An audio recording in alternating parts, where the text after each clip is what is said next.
is having a good time. He's really just hugging that tree, swaying gently in the wind. I think he's having a nap. There's another palm tree. This one's got more bush on it, so this guy's giving the bush a trim. Oh, gee whiz. His chainsaw's on fire. That's okay. He's a professional. He gets the fiery stump off, and everything's all good. This happens when you play with a furry, unmaintained bush. No, the tree just light up because of friction. Oh, shit, that fire's coming back up. It's coming back up. Now the whole tree's on fire. Definitely on fire. Let's get down. Oh, you know what? This bloke's very calm, considering he's on a flaming, bushy tree. He would surely be wishing that he was maybe I need to shut this off. Yeah, that's going to be best. Everyone, I hope you're doing well. I have got the sniffles because I've been out in the cold air, and it is cold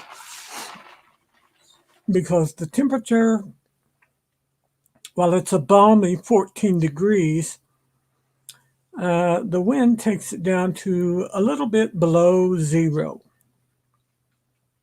And that's a little chilly for my my white nose. It's red now.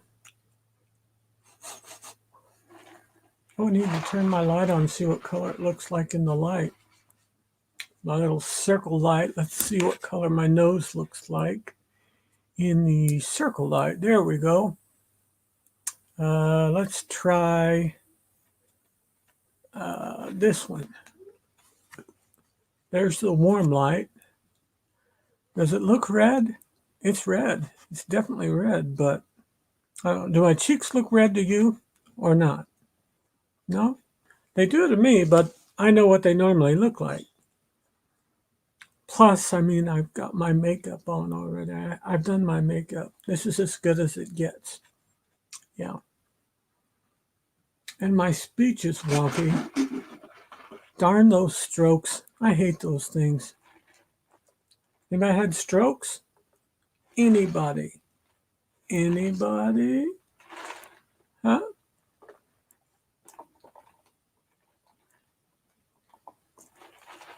Tell the truth if you've had a stroke. Tell the truth. We don't hold it against you. No, we've had strokes. Plural. I have warm clothes on because I'm in mommy's room right now. And I got to tell you, the lady likes a refrigerator in here. I like a warmer room. You know what? When I was great big fat, and she's not big fat at all, but when I used to weigh 420 pounds before I had gastric bypass. So I'm told. And when I was that size, I couldn't get cool. I wiped my head with a towel all the time.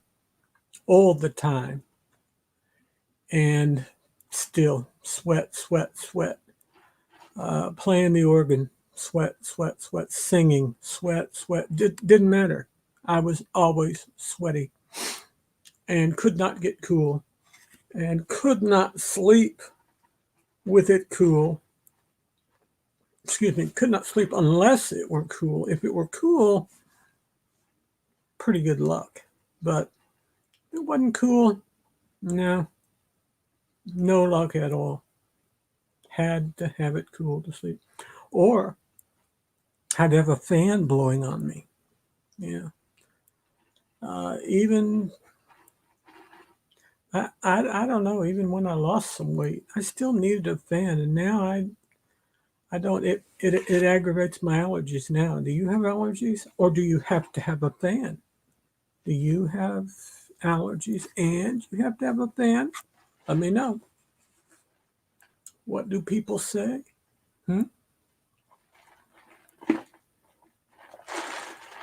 I can deal with Pepsi. Pepsi helps.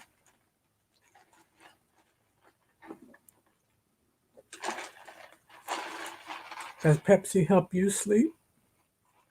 It certainly does me, I think.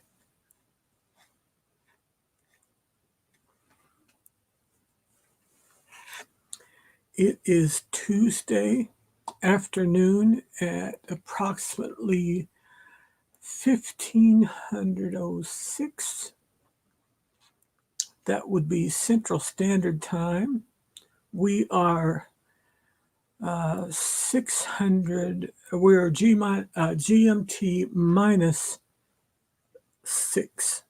So if it's midnight in Greenwich Mean Time, which is where Greenwich Mean Time comes from, then we would be 6 hours behind it. But right now it is 3:07 on the afternoon, so it's going to be 9:07 in England, in Greenwich, England. Yeah, 9:07. Do you keep track of the time zone where you are? I hope you do.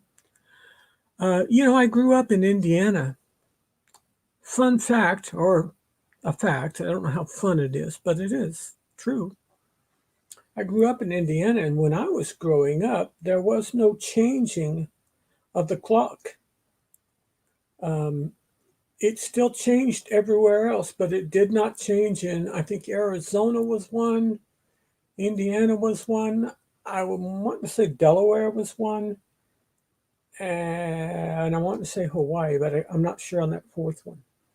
But there were like 3 or 4 states, and Indiana was one of them. We never changed clocks, which made for an interesting time whenever we went to the amusement parks, because we would get the permission slips through our school to go to the amusement park, Kings Island, which was the next state over. And in the springtime, when we got the permission slip, we were not on a different time. But when the time changed, which was before we let out for break, then we were on a different time schedule.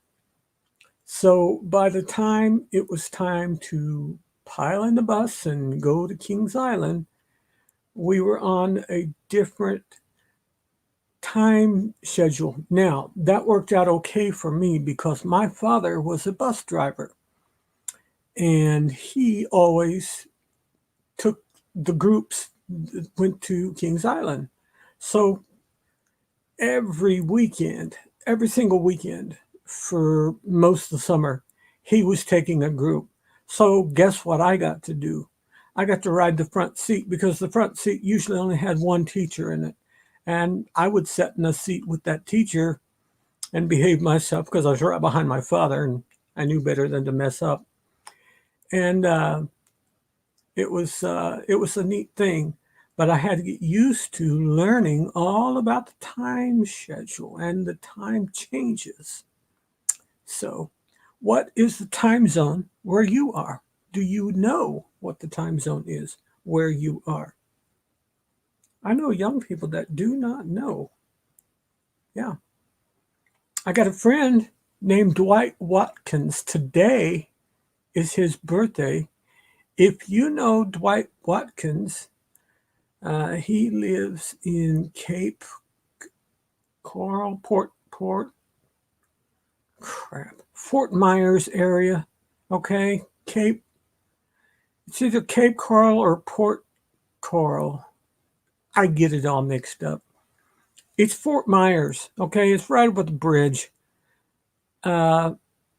Wish him a happy birthday. He's with the Us and More YouTube travel group, and he and his wife Heather, and then the Down Under Cruisers, which is Sean and Heather Ornelas, and Larry, let's see, wait, no. Cindy and Doug Spiker. Cindy's actually the travel agent for this group cruise that those three couples. And also, I think helping them is Larry Giroux of the Plump Travelers. So they're all kind of working hand in hand, doing a little unity for the community, putting together a meetup at the hotel the night before the cruise. For those of you that are coming in early, I hope you know that that is the smart thing to do. If you're taking a cruise, don't chance getting there the day of, uh, especially if you're coming from a place that is in the winter loft, like anywhere across the northern tier, Chicago. I'm in the Chicago area. You don't want to chance a flight from here getting to Miami. You don't want to chance that being on time. It probably will, but it may not. So um, anyway, I think I have a friend on here. Let me see. It looks like I do. And I've got another friend that told me he was going to be here too. Let me get this link put in our chat because I always like to have, you know how I am, don't you? The more, you know what I'm going to say. The more, the merrier. Wait, that doesn't look right. Is that right? I'm going to try to print that out there. Is that right, or does that thing look huge? That looks like a huge... Hi, Victoria May, love. How are you, my dear? I just put that in there, but I don't know if that's right or not. It looks almost like a double... I don't know. That looks almost double or something. I've never seen it look that big. The link or whatever. I don't know. Larry will be here in a minute. He'll tell us what's going on. Okay, this is from Dwight. Dwight had a birthday. For those of you that don't know, this is Dwight Watkins' birthday. I see. I've got a pre-cruise meetup. Respond. Oh, I see. Okay. No, it didn't work, Alan. Oh, okay. Well, let me go over here and do this again.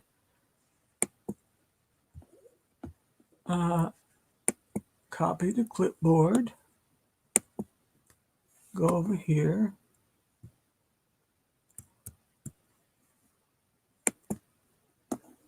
Control V. There we go. That's the right one, Victoria. I knew that looked huge. That I don't know how that did that, but it somehow it did something wrong. Because it's like it copied it twice or whatnot. I don't know.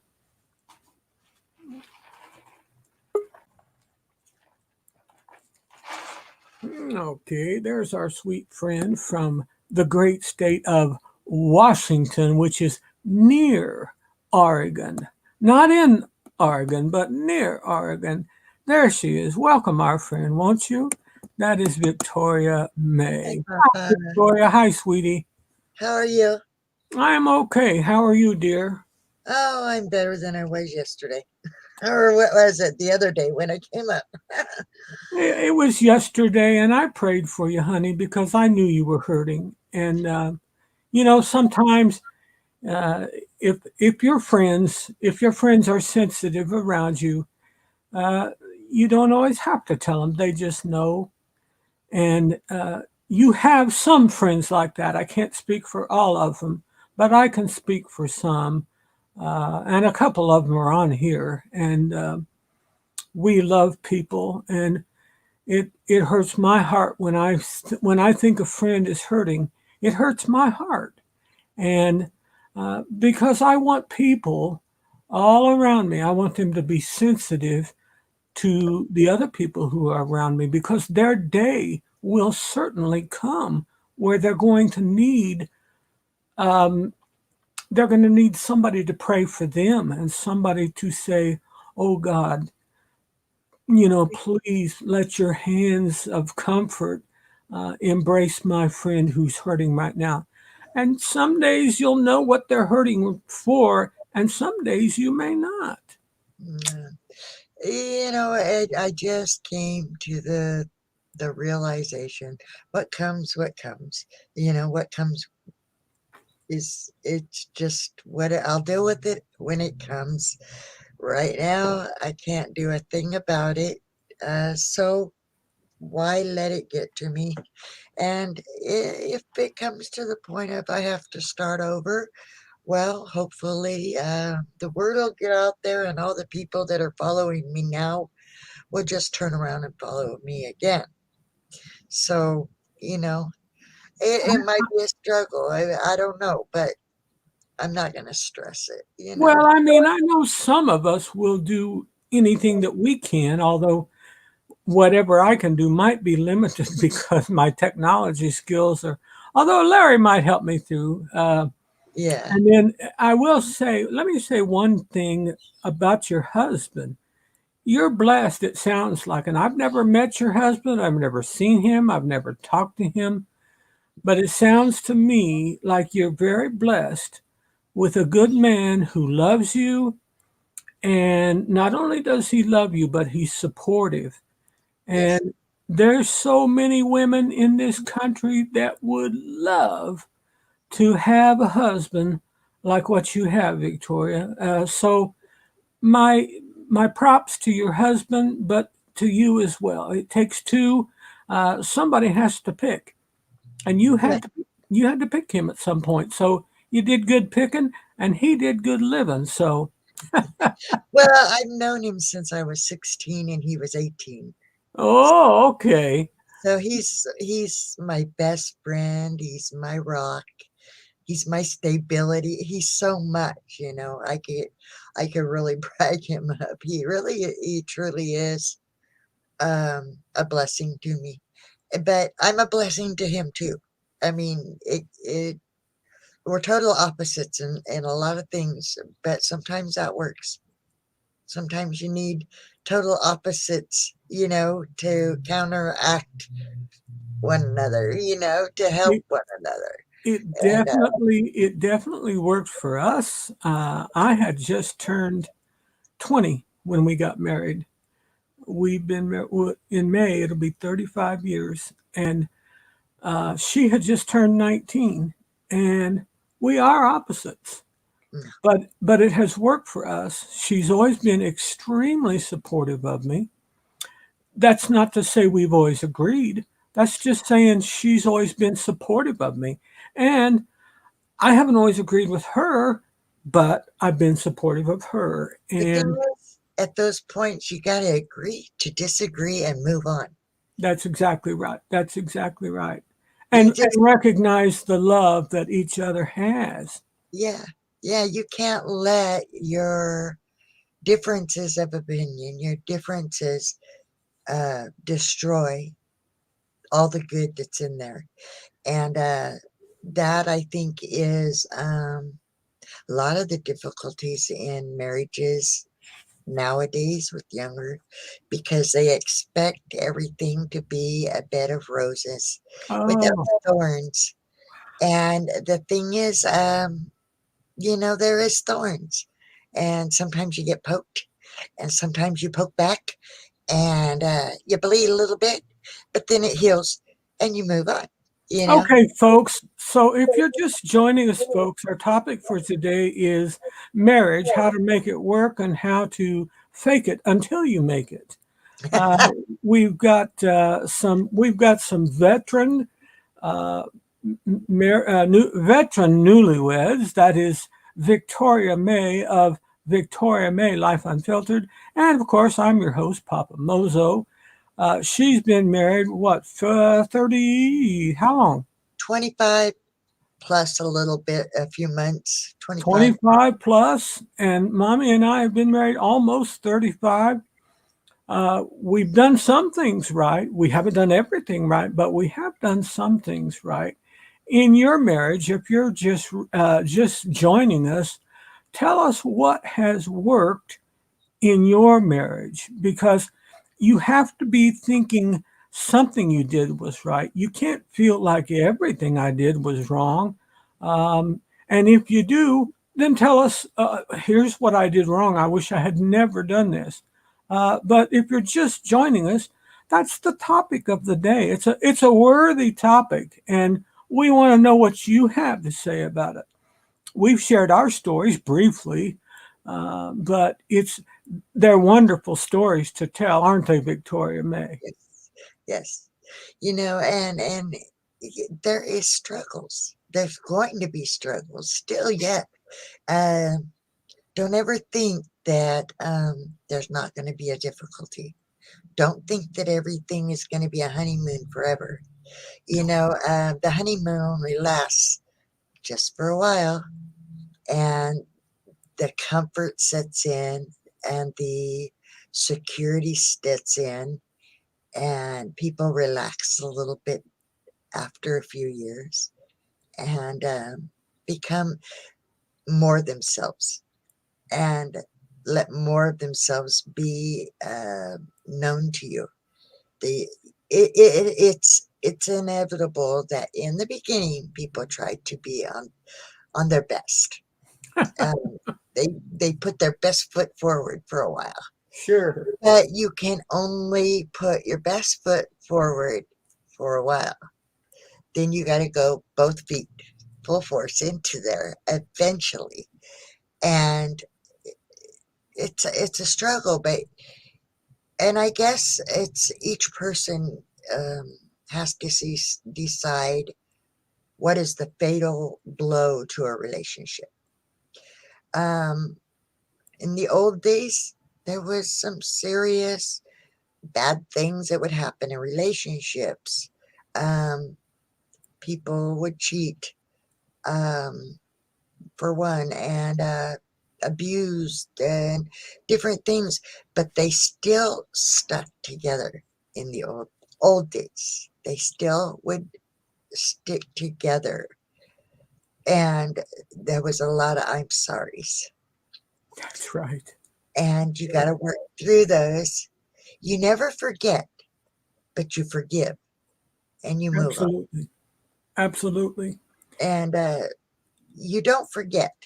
Keep that knowledge of that oops that one or the other has done, and that will help you um, to know if it's coming again. If you have a partner, I'm using an example.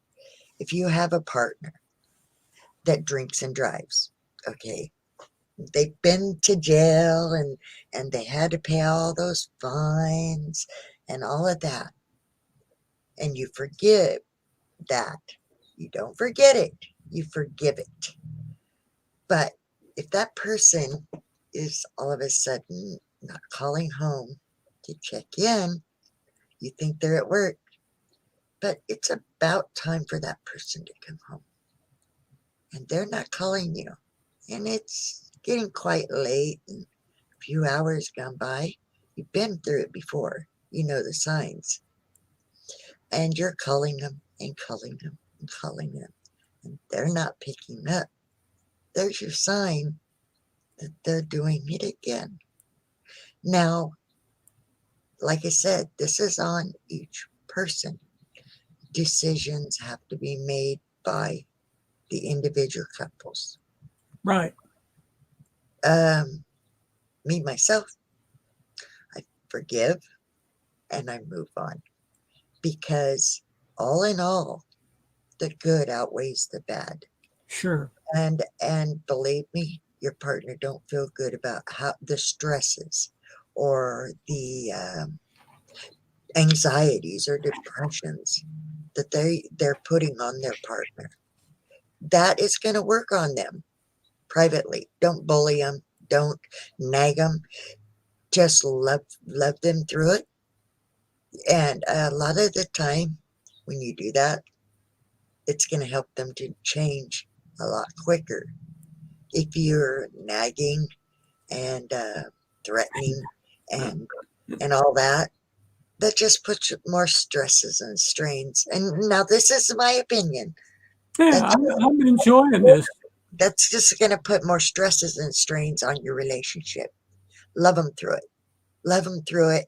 And the guilt that they go through is going to be what will change them. And it don't matter. I'm just using the drinking and driving as a for instance. Yeah, that's just one thing, but Yeah. but you're right. That's an important thing, and it's a very relevant thing that of the day and age that we live.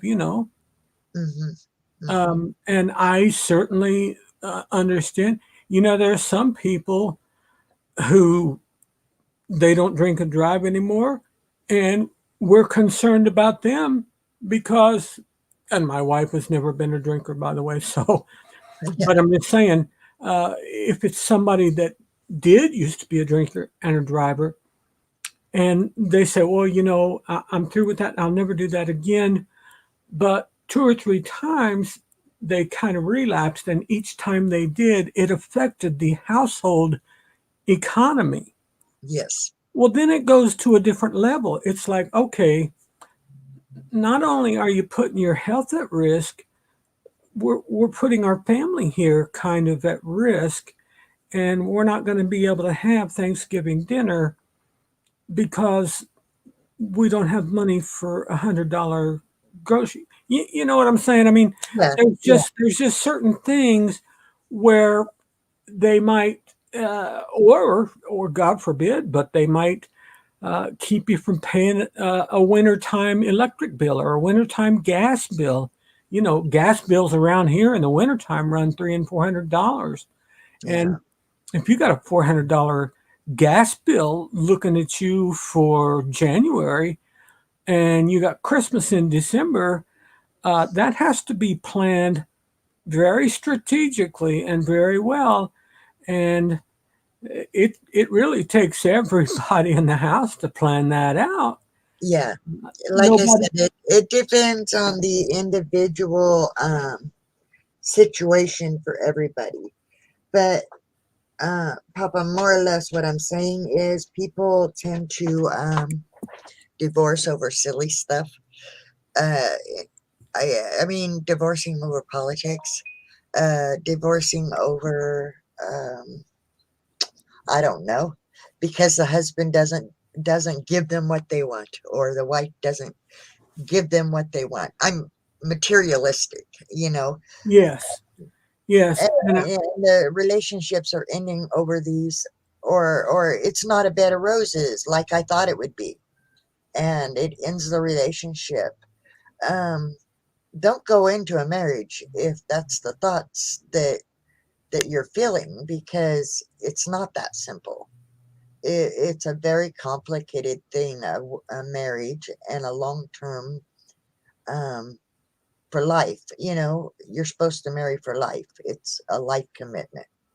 And so I'm saying, if the husband or the wife, either one, before you even get married, be sure that that's exactly what you want, because I don't know, if you're biblical, the Bible says it's for life. And I am reading right now one of my favorite sections of scriptures for when I'm dealing with couples that need counseling. This is something we use in our premarital counseling, and it's also something we use for marital counseling. So this is, and you've read it before, and it's worthy of reading over and over and over again. And let me say, not just for marriage, but for anytime you use the word love. Oh, I love that. Oh, I love her. Oh, I love him. Here's what love does. Though I speak with the tongues of men and of angels, but have not love, I become sounding brass or a clanging cymbal. And though I have the gift of prophecy and understand all mysteries and all knowledge, and though I have all faith so that I could remove mountains, but have not love, I am nothing. This is the Apostle Paul writing here. And though I bestow all my goods to feed the poor, and though I give my body to be burned, but have not love, it profits me nothing. Verse 4 says, and this is a beautiful section of scripture that I know our next guest understands. Welcome to the screen, Larry. Larry. Hey guys, how's it going? I am in 1 Corinthians 13. This is the love chapter, what love does, what love doesn't do. Love suffers long and is kind. This is what married people forget sometimes. Love suffers long and is kind. There have been times, many times, when I was not kind to Shelley. And she would just say, you're just unkind. And suddenly it would grab my spirit and I'd say, oh my God, I'm just a devil up in here tonight. It's time to go to my bedroom and repent and come back in here tomorrow morning and, kiss all over her face. I love her. 1 Corinthians what, Papa? I'm in the 13th chapter of 1 Corinthians 13. Right now I'm in verse 4. Andy is. Oh wow. This verse was part of our wedding, the next coming up. Sure. Andy is kind. Love does not envy. Love does not parade itself, is not puffed up, does not behave rudely. Oh, God, help me. Does not seek its own. Big one right there. Big one. Love does not seek its own. That's huge. That's huge for me. That's huge, especially for men. Love, we want to have our way and do our thing because we're the man. I know how it is. Does not behave rudely. It does not seek its own. It is not provoked. It thinks no evil. It does not rejoice in iniquity. Have you ever been around somebody that just seemed to jump for joy at someone else's downfall? Or, yeah, I knew them. I knew they'd do that. I knew that. Or a televangelist went bad. I knew that. Larry, I told you that the heater would work properly. I'm not around people. That's a loving thing, like a loving tease. But yes, you're right. I don't stay around people that act that way very long. I mean, no, good. Rejoices. Does not rejoice in. Do I smell or something, Victoria? Is that why you're leaving? I'm kidding. No, it thinks no evil, and it does not rejoice in iniquity, but rejoices in the truth. Bears all things, believes all things, hopes all things, endures all things. Love never fails, but whether there are prophecies, they will fail. Been there, done that. Amen, yeah. Been there, done that personally. Offered words of prophecy and, it didn't go quite as I prophesied. And I'm like, oh, God, were you sure on that? Or was that just me messing up? No, it was me.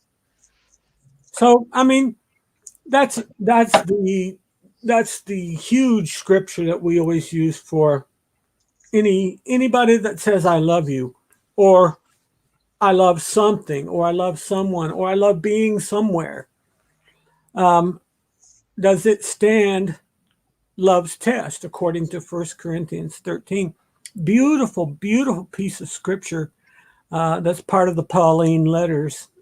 Wonderful, wonderful scripture. Yeah. I don't know why I brought that up. It was just on my mind. Well, you gave us our topic for this evening. Hey, for any of you on the East Coast, if you're driving home now, because I waited a little bit later today, it's 4:35 on the East Coast. And 135 on the West Coast. Yeah, if you're driving home and would like to let us know what the topic of we're talking about marriage. I know some of you can't Relate. if you're in your car. I know you can't reply something. What's that about, Larry? If they can't reply if they're in their car. Texting, they can't. Yeah, they can't reply anyway. You can't do anything other than listen. Oh, okay. Well, if you're on your way home, you're still out of luck. That's it. Love never fails. It never gives up. Always drive safe, you know. Always drive Safety first. On a foodie note, I was blessed with 18 pierogies today. Oh, I love So 9 for you and 9 for me. Well, actually, I went to get 12, and I got home and found out they had only given me 6. So I called them back, and they said, "Oh, we have your pierogies here." I didn't hear that part. I heard the part that said, "Oh, you need to come back and get the rest of your pierogies." I went back to get the other 6. Well, they had another 12. So I got it home and I called him back. I said, "You gave me 12. And I said, "Oh, we'll come back and get your 6. I said, "No, they said, "No, you already paid for these." I said, "I did?" They said, "Yeah, look on your receipt." I looked on my receipt. Sure enough, I had paid for 18. Oh, darn, what a mistake there. I was just enjoying the joy of Jesus. What is the filling in your pierogies, Papa? Potato and cheese for me, love. Oh, yep, yeah. I get all the time. I like the meat ones okay, and I like the kraut and mushroom okay, but I love the potato and cheese. Oh my goodness. Me too. The meat ones are sometimes they're a little spicy for me. I'm a total wuss when it comes to salt and pepper. I don't eat salt and pepper on anything. Wow. Yeah, a lot of people. Like Ananda. I'm the opposite. I don't like pepper, black pepper too much, but I eat a lot of spicy, like jalapenos and oh my gosh, and stuff like that. You know what? My daughters, if they would come out to your house, they would cook you the spiciest, most delicious stuff. That's their thing. You too, Plump. You guys like that spicy food. They can cook it. Now, for breakfast this morning, my daughter hardly ever makes breakfast for me. And she knows better than to open my door. Just open Dad's door. So my door goes flying open, and it's not Shelly's voice. And I'm like, ho, ho, ho, whoa, whoa, whoa. Hold on. Right. I'm trying to grab the dog and put the dog over me or something. Yeah. And I said, "Who is that?" And she said, "It's me." And I said, "Is that Nay?" And I call Olivia Nay. And she said, "Yeah." She said, "I made you something." And anything she makes is scrumptious. She made me some avocado mushroom pickle and onions, I think. Okay, you're keeping this in suspense here. Come on.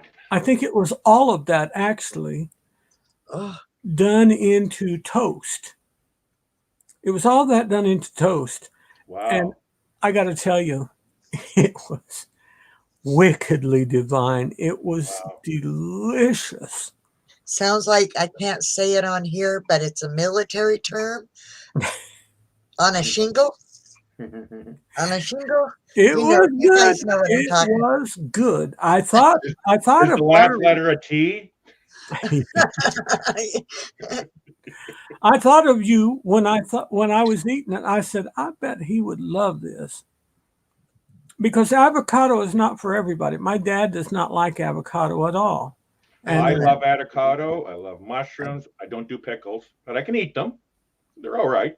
On their Avocado own. don't like me. I can't eat a lot of them because I have degenerative arthritis. Yeah. And I have an issue with inflammation. does it aggravate Yeah, arthritis? avocado is like tomato also. Tomato and avocado have some kind of chemical in them that inflame, causes inflammation. I totally didn't know that. Yeah, I've got arthritis horrible, and I love tomatoes and I love avocado. I do too. And so I still eat them. I just don't eat a lot of them. Like I'll eat a half of an avocado instead of using the whole avocado. She And likes or she I would likes use, this avocado toast. oh, I Um, love that sounds so good. she spreads it over toast and puts something else on. I forget what else.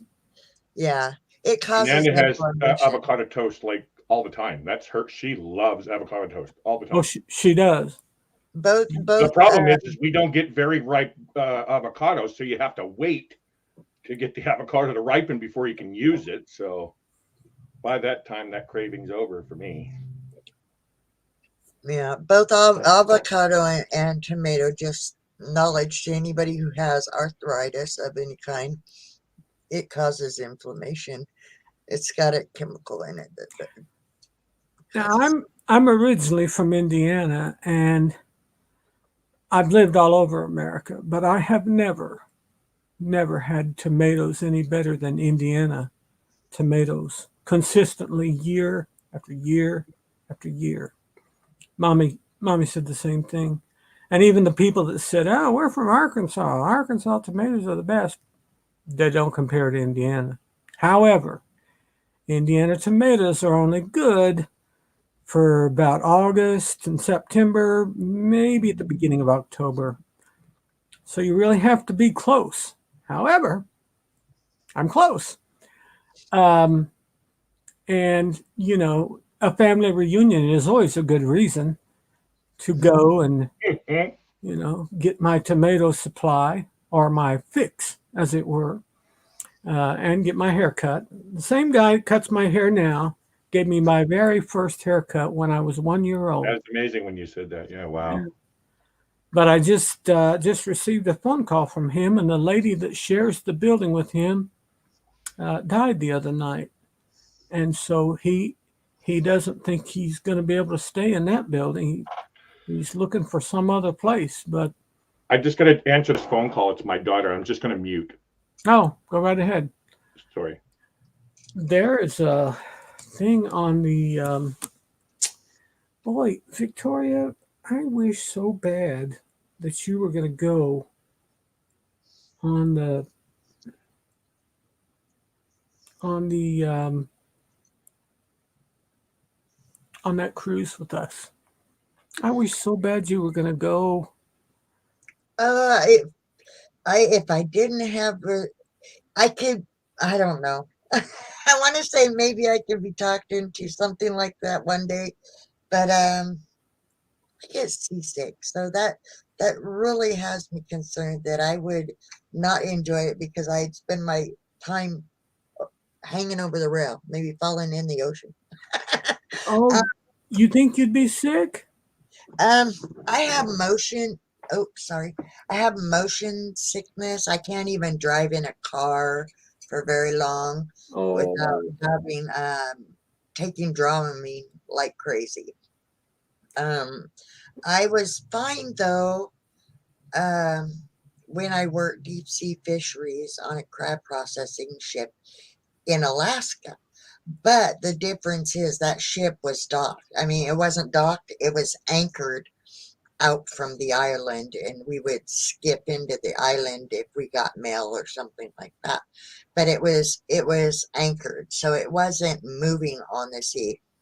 But when we had to be rescued off of the ship during a storm, that was some pretty bad seas, and they were moving. They were going from Alaska to bring us back to Seattle. And boy, was I sick. So was everybody else on that ship. And I almost was lost at sea because I was trying to escape the horrible stench inside. And it was Ew. pitch dark, nighttime. And so I went out. I was going to go out on the deck. I'm not a very smart person sometimes. Oh, And no. the boat is rocking, seriously rocking back and forth to the point of the waves coming up and splashing over the deck when it would tilt this way, right? And the Oh, my rail, when you go out goodness. the door, the rail is like maybe 3 or 4 steps, large steps straight across. So when you first step out, there's nothing to grab a hold of. And I thought, I'm going to wait. I'm standing in the door, and I thought, I'm going to wait until the ship tilts the other way, you know, towards the wall. And I start out, and all of a sudden, it tips towards the ocean. And I didn't quite make it to the bar. And I ended up on my booty, sliding towards the edge, towards the ocean and the blackness. And all there was to stop you from going in the blackness was these like heavy round cord, you know, like metal, I don't know what you call it, like metal cords, you know, that go hook to each one of the posts. Like the posts are so far, and there's like 2 of these, I forget what you call them. Are they pipes? Were they pipes? No, not pipes. They're like those twisted silver metal. You would, when you see them, you think of like the power line cords, kind of like that. But there was only like 2 of them. So anyway, I'm on my butt, soaking wet at this point because of the water splashing up, and it's tipped towards the ocean in the darkness, and I'm sliding towards it, and I reach out and I grab the bottom rung, the bottom cord, and I'm holding on to it for dear life, getting soaking wet. And when the boat tipped back up, I jumped up and ran back inside. I said, okay, I'd rather smell the stench than end up lost at sea. And that's what happened. So Well, hello, Nick. Welcome to the party. hi, Nick. I had to check in. I saw you were live, Papa Mozo, with Larry and Victoria there. Victoria, I passed your neck of the woods about a week and a half ago. You should have stopped in and said hello. I wish I had time because I did not get a phone call of any kind or even a text message. I packed so much into those 33 days. I couldn't have done any more. Are you stuffing your face? Kind of. You are stuffing your face. Where are you? I'm at the mall in the town that I work in. It's called Eden Prairie, Minnesota, about 20 miles outside Minneapolis. Okay, what are you eating? Tell me what your food is. It's basically our local version of Panda Express. Show us. I'm not into Panda Express. There it is. Yeah, it's just orange chicken. It's a place called Lee and Chin. It's a Midwestern brand, but to give a description for people that don't know it, it's basically a Midwestern Panda Express. We have a Panda Express here. We used to have Panda Walks, but now we have Panda Express. And I like Chinese food. Shelley likes Panda Express. I don't, but Shelley loves it. Yeah, I used to. There's a little bit. I don't know if it's my tongue turning a different way or if it's too spicy now, but I can't do it anymore. But I like this local one here. Oh, okay. Oh, Larry, what are you doing down there?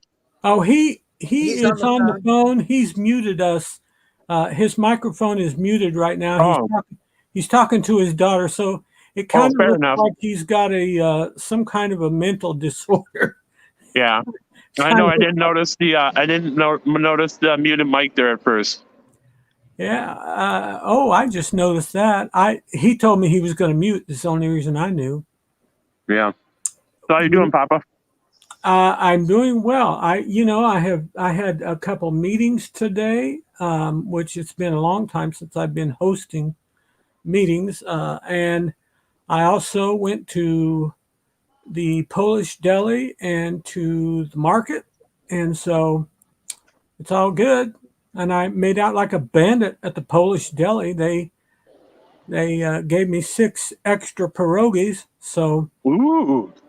and they What said, I really like, the only Polish thing I've had, Papa Mozo, is you ever hear of a pierogi? sure, why not?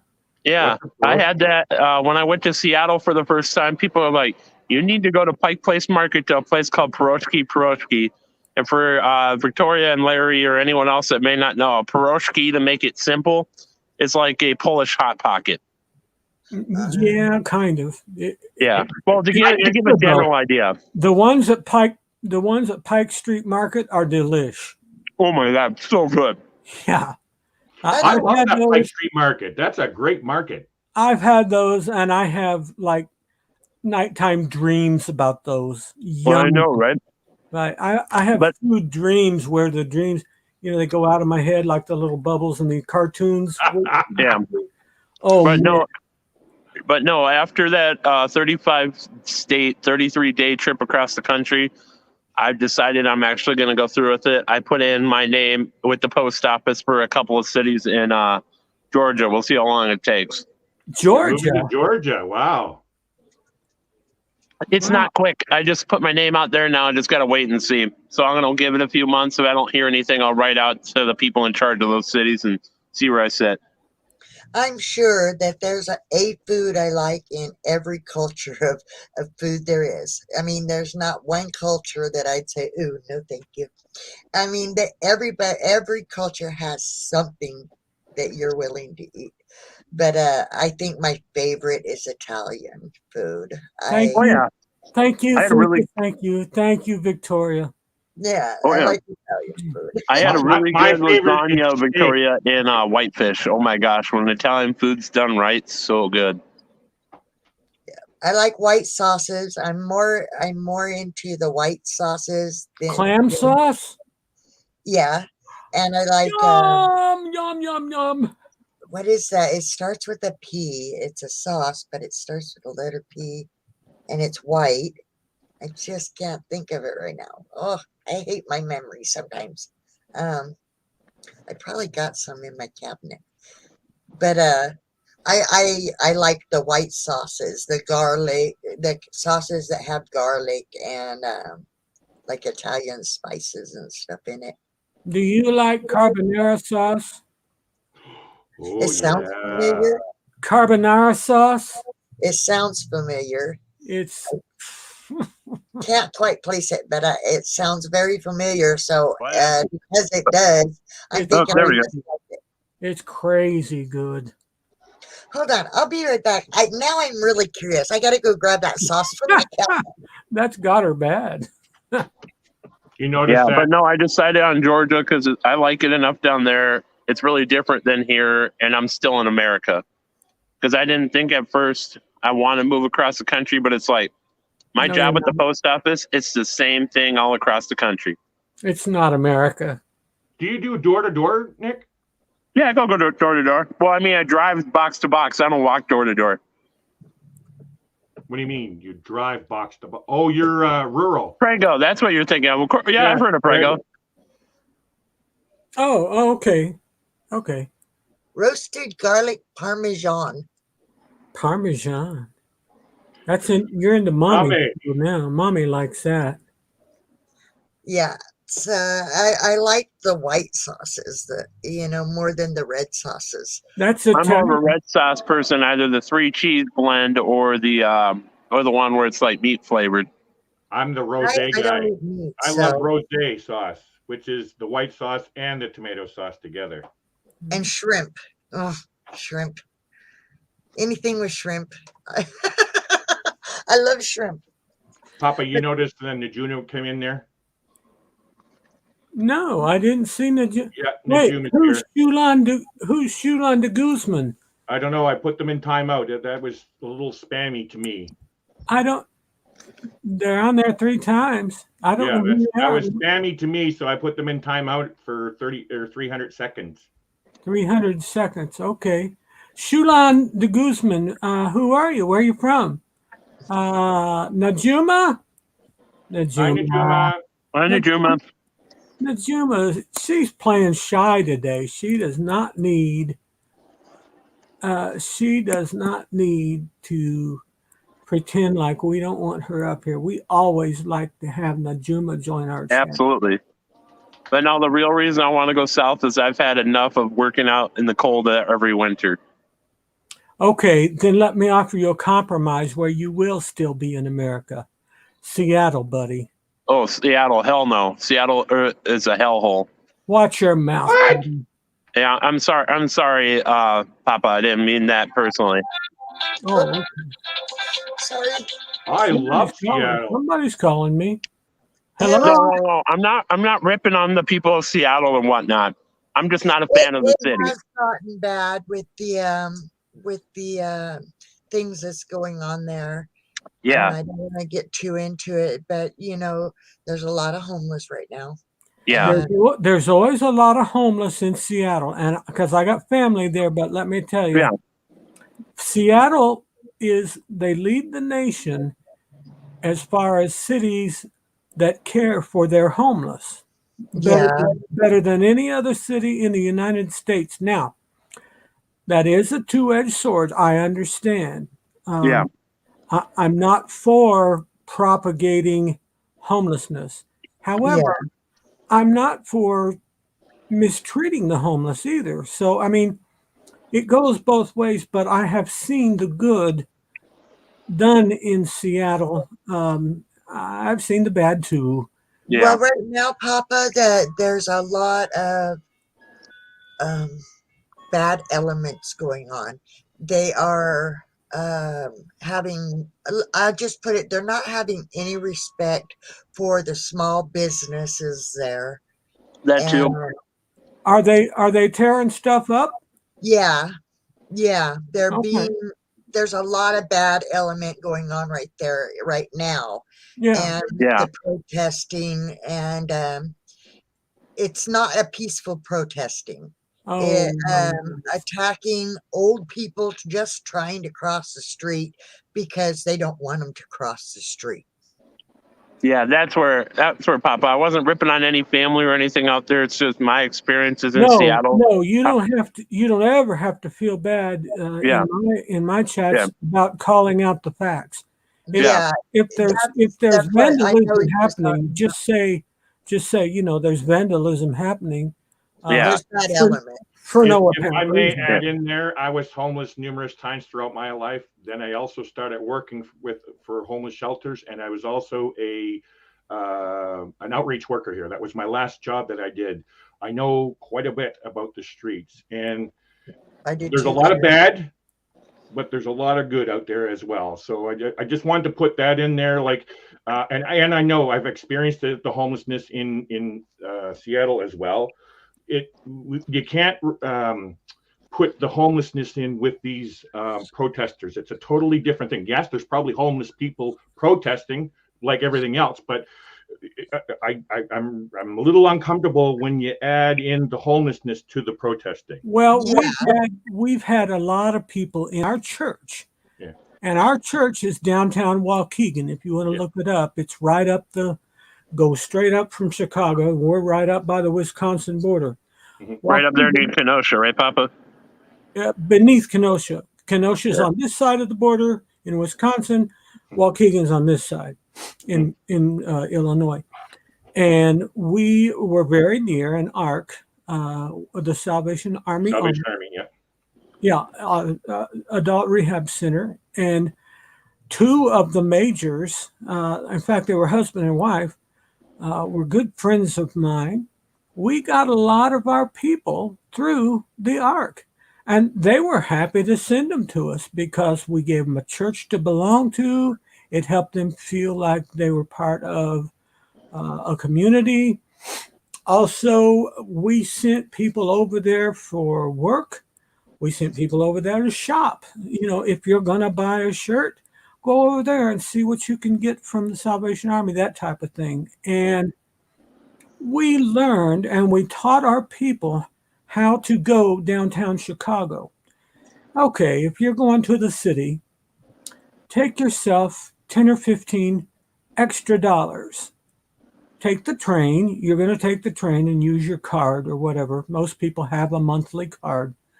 So your train trip there and back is going to be covered by your card. But take yourself 10 or 15 extra dollars in ones, put them in your pocket, not all together in a roll, but in separately in your pocket.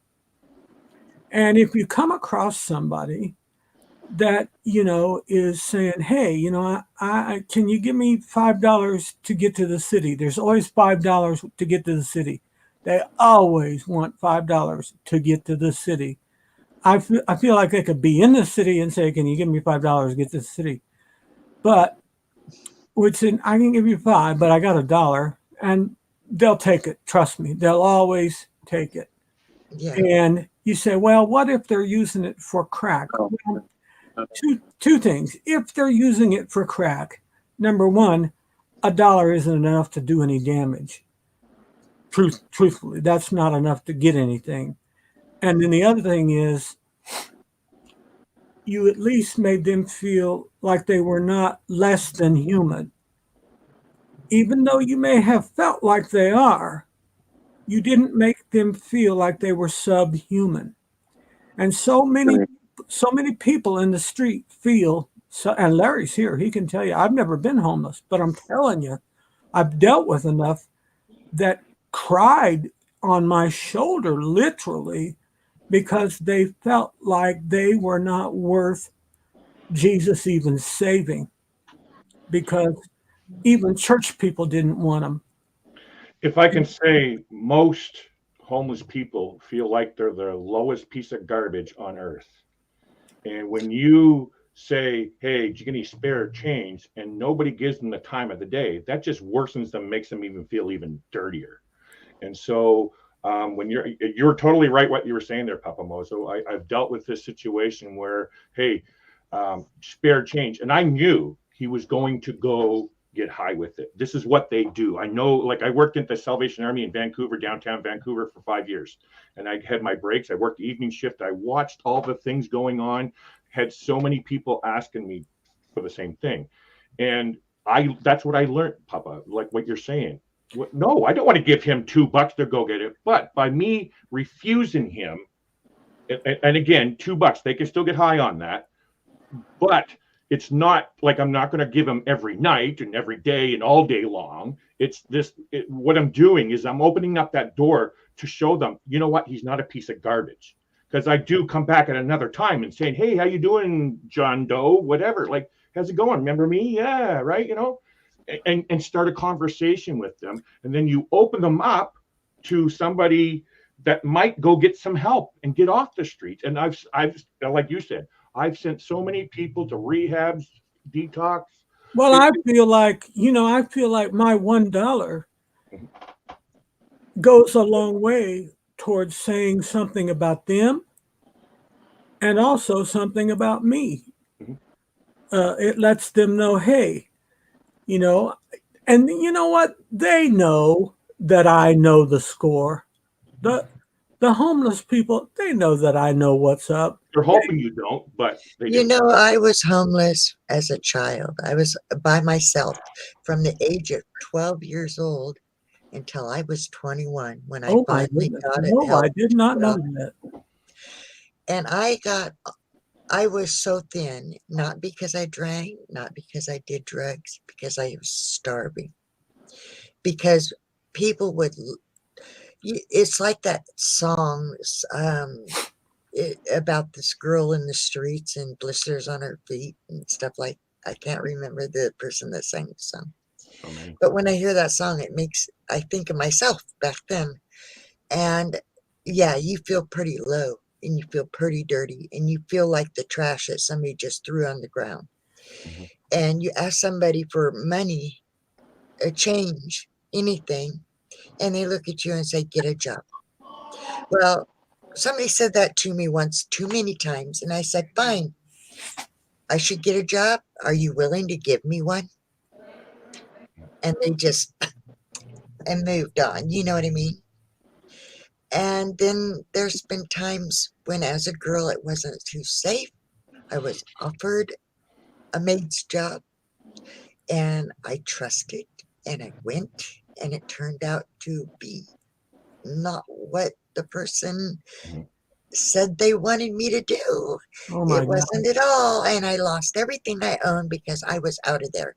And whether I could take my belongings with me to get out of there I wasn't able. So I needed out of there, and I needed out of there right then. And if I had to lose everything I own to Victoria, save I got myself, to tell you, honey, there is nothing worse with my mother at the helm. There's nothing worse than, and you all might find this a little bit funny, but you got to think about Italian people. There's nothing worse than somebody being without food for the night, any night, ever. That's like a fate worse than death. My mother would just soon die as not have enough food to give to anyone that was in the house. If you walked in her house, there's 4 people on my screen right now. If we walked in her house, she wouldn't care where we came from. If you all were with me, she would say, sit down, let's get something to eat. She would want to make sure you had something to eat. That was the number one thing. That's heartbreaking, Victoria. honest to God, the fact is my body had become so programmed to the lack of food that I would go an entire week without eating one thing and not realize it had been a week that I had Oh my God. Nick? because I got so I couldn't used imagine. not eating. You ever been there, Nick? I've never been there. I can't imagine. Neither have I. Well, no, neither have I. Being such a young person, Yeah. there was a lot of bad guys out there. Well, and I mean, even worse than what it did to your physical body, it totally screwed with your head. The other thing, personally, even other homeless people would look at me and go, you don't have to go through this. There's ways for you to make money. And I ain't going to say more than that. You know what I mean? Yeah. And I look at them and I say, you know what? I might be homeless, and I might be dirty, and I might be starving, but I have morals. And you have self-respect. Morals won't let me degrade myself like that. And I'd rather starve to death than give up my morals. Want to hear a kind of a humorous story, humorous and sad, but it ends well. Kind of. I would get to church very early Sunday morning just to make sure everything was in place, all the heat was turned on, that type of thing, stuff that you have to do on a cold, winter morning, whatever. And I would get there, and there would always be a couple ladies. I'll call them ladies. Very, very scantily clad, that had been there all night on the back steps of our church. And they were always still open for business. Hey, Reverend, how you doing? You need any action? And I said, no, girls. Why don't you come inside one of these days? When are you going to come in and fellowship with us? Oh, no, we're not going to do that. Well, one day,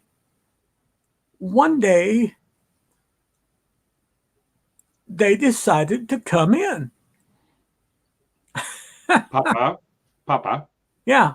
Can you just drop Najuma's comment there? I can't see your face. Papa, I gotta get off here, but I'll be in the chat. I have to go take care of something. Okay, Victoria. I'll be in the chat. Thank you for letting me come up, Papa. You're welcome, dear. Thank you for being a part of it. Bye, Victoria. God bless. So anyway, the ladies came in, and it was okay. Well, we did invite them, and they're here. Thank God. But do we handle this in a different way or just like anybody else? And we thought, well, treat a sinner's a sinner and a saint's a saint, that type of thing. And we're going to go with that. And we're all just sinners saved by grace, that type of thing. And don't you know that before the end of that service, both of those ladies had come to the front to pray and receive the Lord?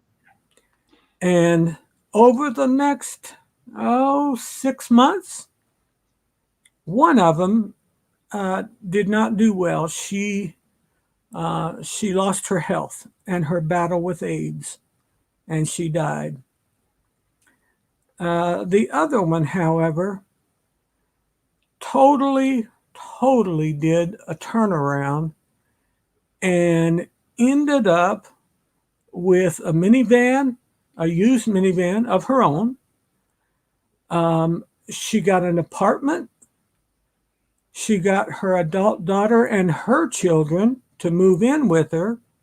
So they all were able to live together as a family in an apartment that she was the primary breadwinner for. She got a job, gainfully employed. And I mean, man, what a blessing when you see, well, one of them died and one of them lived, but you got to think, well, maybe the one that died was in a better place. I don't know. I can't say that. I certainly know that Tilly was in a fine place and still is. We still stay in contact with her. I think she's living in Florida now. Nice. But she'll call us now and then. I think she's in Orlando area, like everybody. But it's just a blessing to hear from her and see, what she used to be on the steps of the church on Saturday night and Sunday morning getting ready to close up shop, and turns her life around, with the power of the Lord. Wow. That's what we thank God for. That's what we live for. Amen. Yes. Papa Mozo. Yes, sir. I think it would be a great platform and a great time for me to share my testimony, if it's okay with you. It falls right into what you're talking about. Might be a little lengthy because right now you don't really have anybody. Oh, there's Dave just coming in. Dave Burgess. David Burgess. Good day, Dave. He's from Australia. Good day from Oz. Oh, okay. Yeah, that's on the Down Under Cruisers channel. He comes in there. Really nice guy. And I really wish he was going on a group cruise, but he can't. But that's okay. He can't go with us. Good day, Dave. But that's okay, Dave. We're gonna get over to Australia one day. Yeah, I would love to. I have more friends in Australia. I got a friend in not Perth, just west of Penrith. Penrith is where I'm thinking, west of Sydney. Wow. I've been wanting to get over there to see him. He actually came to see me in 2000 when that little girl sang the,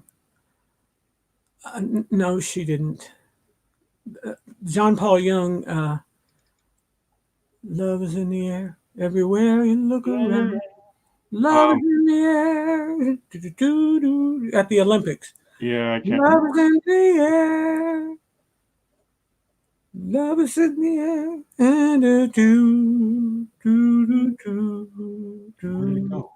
and that girl, oh my God, that little girl, I can't remember her name. That little girl could flat out sing. David, Mate, do you know who that little girl was? She was like an up and comer. I think she was like 12 at the time. Yeah, I don't remember. And I heard her sing, and I was like, "Oh my God, help! That girl could sing for any age." She was at the 2000 Olympics in Sydney, and she sang at the opening ceremony. Wow. I don't know what her name was. Yeah, I don't remember. Let me ask the Google. Maybe the Google. Go ahead with what So you mind? Yeah, I just found it. I can read it here. It's 3.5 pages, Papa, but I'll read as fast as I can, okay? Take your time, man. Take your time. Yeah. Do it right. Okay. So I was born in St. John, New Brunswick on August 31st, 1970. I'm the baby of 8 children with 5 sisters and 2 brothers. I would have to say my childhood was great up until the age of 7. Not too many problems that I remember. Awesome, loving family. We all get along. My parents were Christians, so they had me baptized at about the age of 6 months.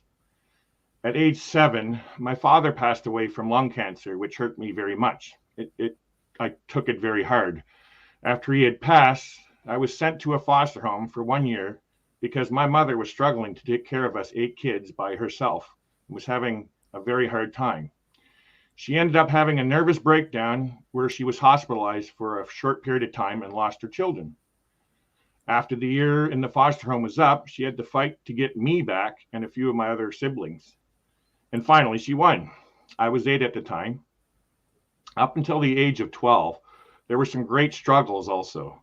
For one, I suffered from abuse by a relative, which was tough, but I managed to work through the pain. And because my father had passed away and my mother had to take care of her 8 kids, she could not work. This made it hard for her financially. She had to go on assistance, which back in the 70s, you didn't get very much support. On many occasions, we had to ask friends or neighbors for food or from our local church. There were times where all we had to eat were donated canned vegetables or a jar of peanut butter.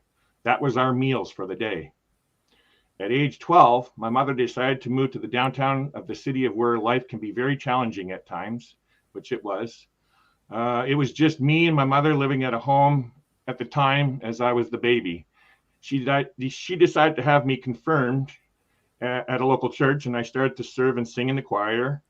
And I was enjoying this very much until I lost interest to go. And that is when I started to hang around with the tough crowd. I started to smoke cigarettes and sampling drugs and alcohol. I also started getting into trouble with the law by breaking into people's homes and stealing from the stores and from people. I was sent to juvenile detention on numerous occasions. The whole time I was going back and forth to court and detention, my mother was always there for me. She always tried to help me to see that it was wrong what I was doing, but I didn't care. I kept going out and doing the same thing and getting caught over and over again. I even quit going to church because all I cared about was to go out and with my friends and having fun and partying. At the age of 15, I was in grade 6 after failing some grades. At the time, I had undiagnosed ADHD with learning disability. I told my mother that I wanted to quit school and go out and work. My first job was selling hot dogs for a hot dog cart vendor. During this time, I ended up being sent to a group home for 6 months for breaking into a cookie truck and joyriding in a stolen truck some other friends had stolen. I had 2 months left in the home, but I ended up running away to Halifax, where I experienced a Salvation Army shelter for the first time. The next day, I ended up at the police station, saying I was wanted for going AWOL. I was flown back to St. John and sent right away to a juvenile jail which is 5 hours away. This was for older and tougher youths. I was eventually given a 4-month sentence for running away.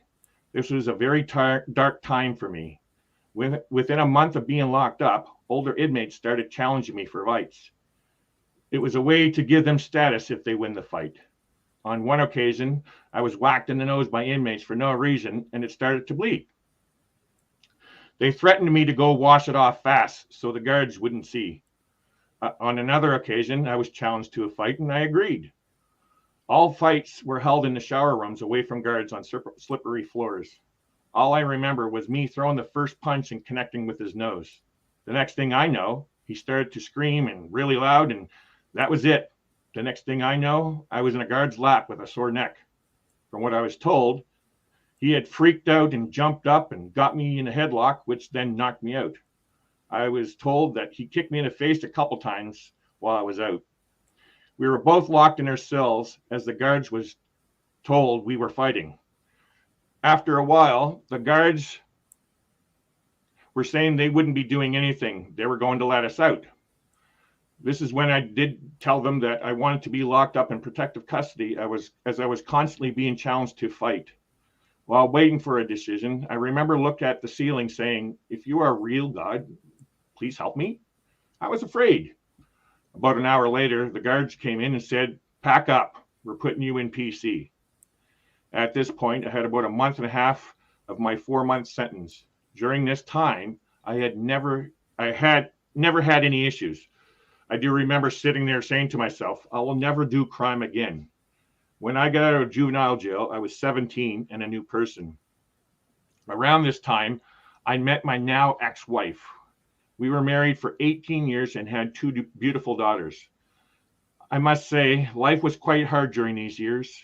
I did manage to take a 6-month cooking course in 1989. I loved it very much. It was my passion. During those years, I had many different cooking jobs, but every time something would happen, and then I would quit and be off work for long periods. There were many struggles, but mostly financially. I ended up leaving to another province on 3 occasions and always getting back together with my ex. I found out years later that me leaving hurt my daughters very much so, but I always thought it would be better to leave than to stay in a bad relationship. But every time I'd always move back in. In July of 2005, I decided to go out to Alberta and start a new life for my wife and kids. Larry? Yeah. I have a question for you. Yeah. Just a second ago, you said I started a cook. Shit. Cooking course. I started a cooking class. Cooking course, yes. In 89? Yep. Okay. And then you said, but every time something would happen, I was curious. Did something happen with the school or outside, like in your life, or what? Or is that something you're gonna elaborate on here in a minute? It will lead up to that. You will get the answer once you hear my future. You will understand what happened in this pretty much. Okay. I'll leave it alone. Yeah. Oh, sorry. Oh, by the way, Rob is with us now. I don't know if you noticed. Where is he? I don't see him. He's like the Holy Spirit. He's there, but you just don't know it. Amen, Rob. Trust me. I'm going to finish this. I really. Yeah, go right ahead. Yeah. In July of 2005, I decided to go out to Alberta, starting a new life with my wife and kids, which we had lived there before for a couple of years. The plan was for me to go out and work in the oil rigs, and on my week off, I would set up a place for them to come out to. I wanted a new life for them. During my first week off, I called my wife right away, and she told me right then she wanted a divorce. This hurt me very much. I was hurt very bad where I had to seek professional help. She also told me she wanted to be with the man who she had met on the internet while we were together, and that he lived in New Mexico in the United States. Eventually, in 2006, she brought my kids to live in the USA. At that moment, I decided that I was going to Vancouver to start a new life. I had never been there before. I got into Vancouver on October 7th, 2005. I had $100 in my pocket with visions of a new life. I ended up at the Salvation Army Belkin House in downtown Vancouver. Having stayed at many homeless shelters before during my split-ups with my wife, all those times the Army did what they always do, welcome you with open arms and with love and compassion. During this first visit to the Belkin House, I met many wonderful people, including staff. One staff member was Pastor Carlos, who was also my counselor at the time. I was amazed with how he treated me with a caring and compassionate attitude. I felt like I was speaking to God at the time. I remember thinking, why is this person being so nice to me? Most people all my life looked down at me, so I felt. After being in a shelter for 90 days, I met a girl, found a place, and started a new life. We stayed together for 3 years. She had twin daughters and a son. This turned out to be a very unstable relationship that broke down. I actually again quit my job and we fell way behind financially. I found myself back at the Balkan House once again with open arms. I got there on October 7th, 2009, the same date as the first visit in 2005. During this visit, I met a man who was a client. In one conversation, we got into the topic of my father passing away when I was 7 and my mother having passed away in 2002. I was telling him how lonely and lost I felt having no parents around anymore, and life was tough and scary. This is where I believe I found God. The man told me, you don't need to have these feelings anymore because you still have a father, and that father is God. The man told me, you don't need to have, Immediately after hearing these words, I felt like I was having the biggest, warmest hug ever. It was amazing. I felt alive again. I began to tell everyone what had happened. I was excited. I have a father. That night after dinner, I made a promise to God. I told him, now that I have you in my life, I want to make you proud. On November 18th, 2009 at 5:30 p.m., I quit smoking cigarettes, drugs, and drinking alcohol, cold turkey. All my life, I never had any issues like with addictions and any of the except for smoking cigarettes. I now casually drink. That Sunday after this conversation, I decided to go to the church where the man attended. During the service, the pastor was saying something that I couldn't hear very well that turned out to be an invitation to Christ. During the prayer, I felt a strong urge for me to go up to the front where others were standing and pray, but I was scared. I was listening.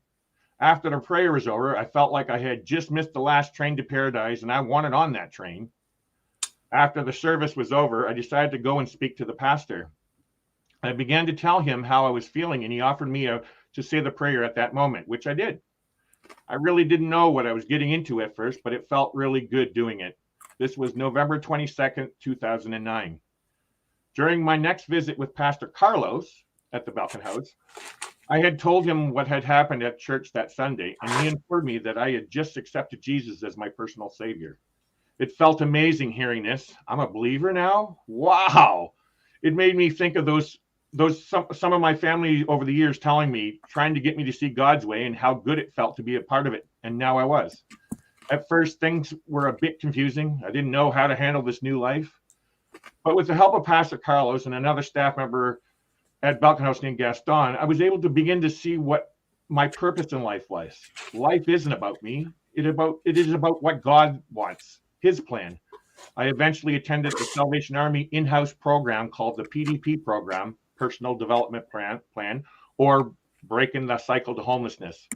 I was in this program for 8 months, living in a private room. During this time, I learned many things about my life skills like boundaries and anger management. These skills helped me to see some of the reasons why I kept quitting my jobs over and over. I became a new person. After this program, I was offered a job at the Salvation Army. My position was support services, basically a security guard that also gives supports to the residents and clients. This is where I learned how to love and be compassionate. Since I was homeless myself in the past, I was able to relate to many of the stories, which in turn inspired clients to help themselves. I worked for this shelter for 5 years, the longest I ever kept a job. I also began taking spiritual classes to learn what God needs me to do, to hear his word. I started learning more and more as love for him grew. And each day I wanted to hear more. I started going to church every Sunday, including going to Sunday school, which I love very much. During the 2009 Christmas season, I was invited to attend a singing Christmas tree show at Broadway Church in Vancouver, which has 1,800 members. It was the very first show of the season. I was so amazed with the show, and I liked so much, I decided to go to the service that Sunday. After the service, I decided to make Broadway Church my church. I felt welcome and I felt love. I wanted to stay for years. I attended Sunday school and every Sunday and planned on attending other classes so I can learn to be what God wanted to me. and I wanted to serve him. Right now, I don't know what God has planned for me, but I do know that I will be faithful to his word. Jesus is the center of my heart, and now no one can take that away, I believe. Thank you, God. Thank you, Jesus. Thank you, Dad. But I just wanted to put in an update here if I could. Update. In 2012, while living in a subsidized housing building in downtown Vancouver, Larry met his current wife. She had finished her own program at another center, and they both had just moved in. Larry right away started to pursue her. It was like a dream. Eventually, they fell in love and got married in Mexico in June of 2014. A year later, in 2015, Larry and his wife moved to a small town on the Sunshine Coast of British Columbia, Canada, called Powell River, where they are living happily. Larry knows and sees what has happened in his life. Larry was eventually guided to his new life where he is by God. He believes his new wife was a gift from God also. He also believes God brought her into his life. Only God knows their future. Larry and his wife are clear on their path that God has chosen for them. It is to serve him. Their life passion is to inspire others that are struggling, to share with them the love and compassion that was given to them both. We honor you, Lord. Thank you for all that you know and will do for us, your son, Larry. That's it.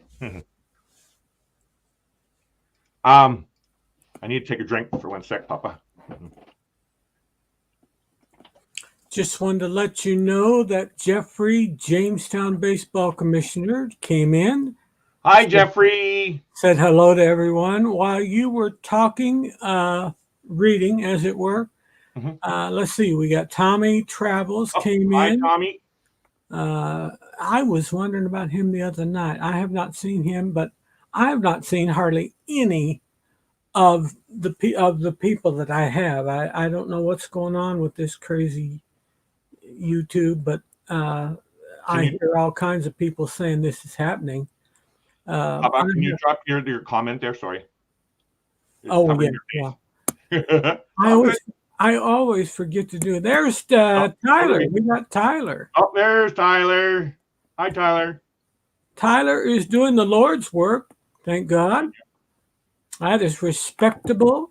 Good work, young man. Keep up the good work. He's helping his church because there's a need and nobody to fill it, but he has the skills to fill it. So he's going to do it. And I applaud him for it. So, Papa, just to let you know, I want to say thank you very much for allowing me to read that. I was trying to figure out how I can get that out there because I believe it's important for my channel for what I'm doing. I wanted to know this is not about getting empathy or sympathy or anything. This is all about God and inspiration and inspiring others and stuff like that. And that's why I wanted it out there. You've given me that opportunity and I appreciate that. So well, you know what? I have always taken the opportunity for information to bloom once information is planted, then inspiration will grow. Let's see. We've got Daniel Fields that came on board just now. Hey, y'all. Hello, Daniel. How are you, buddy? Hi, Daniel. Najuma's here. Tyler's here. Jeffrey is here. Please understand something. Let me read that. Larry. Definitely delete some of my Instagram. Please understand I am definitely deleting some of my Instagram friends. Okay, I guess. Okay. He's deleting some of his Instagram friends. So I'm not sure if he's meaning that he deleted me. I don't think it's sad that he has to do that kind of thing, but yeah. I don't think that applies to you or me, but maybe. I mean, unless I don't think I've ever did anything to Jeffrey. So no, I wouldn't think. If anything, I always talked about where Jeffrey lived and stuff, and because I remember talking about that. Yeah. I did have one guy tell me one time he didn't like me preaching all the time. And I said, oh my goodness, preaching. Everyone's entitled to their opinions. And I guess it's a relative term. It's a relative term. And if they heard me in the pulpit, they would understand what my idea of preaching is. Nevertheless, this person just didn't like to hear that when they were on the internet. Yuma, Daniel Fields, everybody's saying hi, cruising. That's Rob, cruising on the high seas. That's our friend Rob from the greater Toronto area, right? Toronto. Papa, I just got to mute for a minute. Ananda's calling me. Uh-oh. Better take that. Let's see. Rob, are you on right now? You're on, but you can't talk. Okay. You're on, but you can talk, but don't want to talk. I see how it is. You're on, but talking, but making me think you can't talk. Aha. Pretty snippy, I might add. Pretty snippy, young man. Wow. What am I going to do with this guy? What am I going to do? We have really creative. Rayleigh, that is Blaine. Rayleigh. We love Blaine. I was actually. I was actually. One sec. Another one coming in here. I'm still working, by the way. That's why this is. That's why I have. That's okay. That's okay. We have Red-headed Riding Hood. Red, good to see a friend. I've been listening, and the other day too. Great stories. Thanks for sharing, Larry. Red, always good to have you, my dear. Always good. Everybody's saying hi to Blaine. Everybody knows Blaine. Blaine's almost like the Lord. Everybody knows him and everybody loves him. Everybody loves you, Blaine. I was actually supposed to watch his live last night, and I got doing things, and then boom, busy with the hotel stuff, and I missed Blaine's. I want to go see him. And by the way, Rob's down in the basement. Rob's in the basement? Yeah, your basement. Oh, add to stream. Wait, what? Oh. I was wondering why it was kind of pale. The screen was a little cloudy, and I thought, well, why is duh. He's up in Starship 9 now. I need to get Tommy Travel in here. Tommy make me walk. He knows how to do these. As Papa says, the Lord's here. Yeah. What's that? As Papa says, the Lord is here. Oh, we got Red's here too, Papa. And Red and the Lord. Oh my goodness. Red's here, and then we got V. She's here also. Did you all see my friend Tommy? I don't know how much. Yes, I don't know how many people I actually got on the screen. I meant to get. I hope I didn't miss people. Maybe I did. You missed V right below that. Oh, Miss V. Yeah. Hi, V. Let's Good day, V. Wait a second. Good day, V. Is she's going on the cruise, right? Yes. Oh, yes. Sorry, yes. V's going on the cruise. Okay. You guys are going to have to keep me in line because I don't know who else is going and who else not. And if I do know, I'll forget it by this time tomorrow. Okay. Victoria May. We talked to her earlier. A beautiful conversation with Victoria May. She and I, we got talking about marriage earlier. We were talking about what love is and what love does. I want to know what love is. Oh, isn't that great? That's when Foreigner was an awesome band, when they had Lou Gramm. When they started doing it without Lou Gramm, it just, I don't know. It doesn't. So I should stop practicing that song. Why?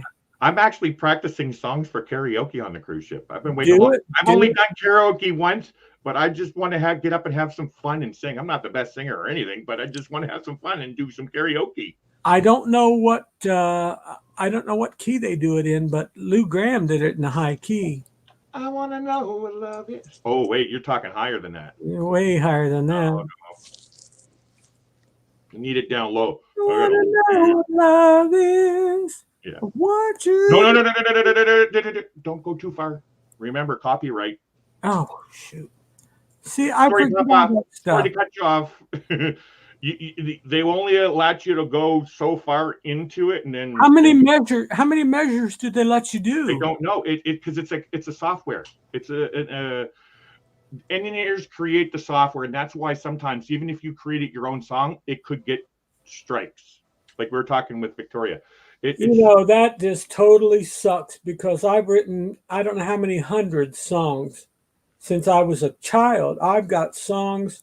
You can sing them, you can perform them on here, but what happens? Whatever the reason why I was saying that, the algorithm picks up certain sounds and stuff because it's not human. They can't be humanized or humans. Hi. Hi, Red. Hi. There can't be humans that's hearing all this stuff, right? So, but some songs, because there's only so many musical notes in a scale. So if you use a certain couple notes from a scale, that could be determined that it was a copyrighted song from another song that used those same notes. I was reading that earlier, actually. I was doing some research for Victoria. Lou Graham's voice was shot. That's why he finally was out. Yeah. Daniel, I heard the same thing. I had the pleasure of being in New York when they were doing that recording. They actually did that in New York, and they were a beautiful group. It was a gospel choir, actually, New Jersey. It was the New Jersey Mass Choir that sang backup for them and did a great job. And Lou's voice at that time, was top notch. But I know soon after that, it really started going. And when it did, he did. And man, it was so sad. So sad. Okay, here is Blaine letting us have a little bit of information, no more than 10 seconds, I think. Yeah. And again, that's give or take. Gosh, that's nothing. 10 seconds? Well, as I was saying to Victoria, what it is if anything is popular and famous that makes money, they don't want you to use it. They don't want you to make any money off of their piece of artwork, as if you can say it in that sense, right? So anything that's popular, you can't use. Well, you can do actually, from what I was reading earlier, it's even lyrics. You can't even read out the lyrics to a copyrighted song. Yep. In my opinion, I think it's retarded and nuts. You should be able to sing and be free. And Tommy, when though? Tommy, you're so silly, Tommy. On YouTube? On YouTube, Red, yeah. We sing songs all the time at Victoria Mays and don't get in trouble. At least I don't think. Do you get in trouble, Victoria? She's been getting copyrights. Look what Tommy wrote, everybody. Hello, Tyler. Hey, how's it going?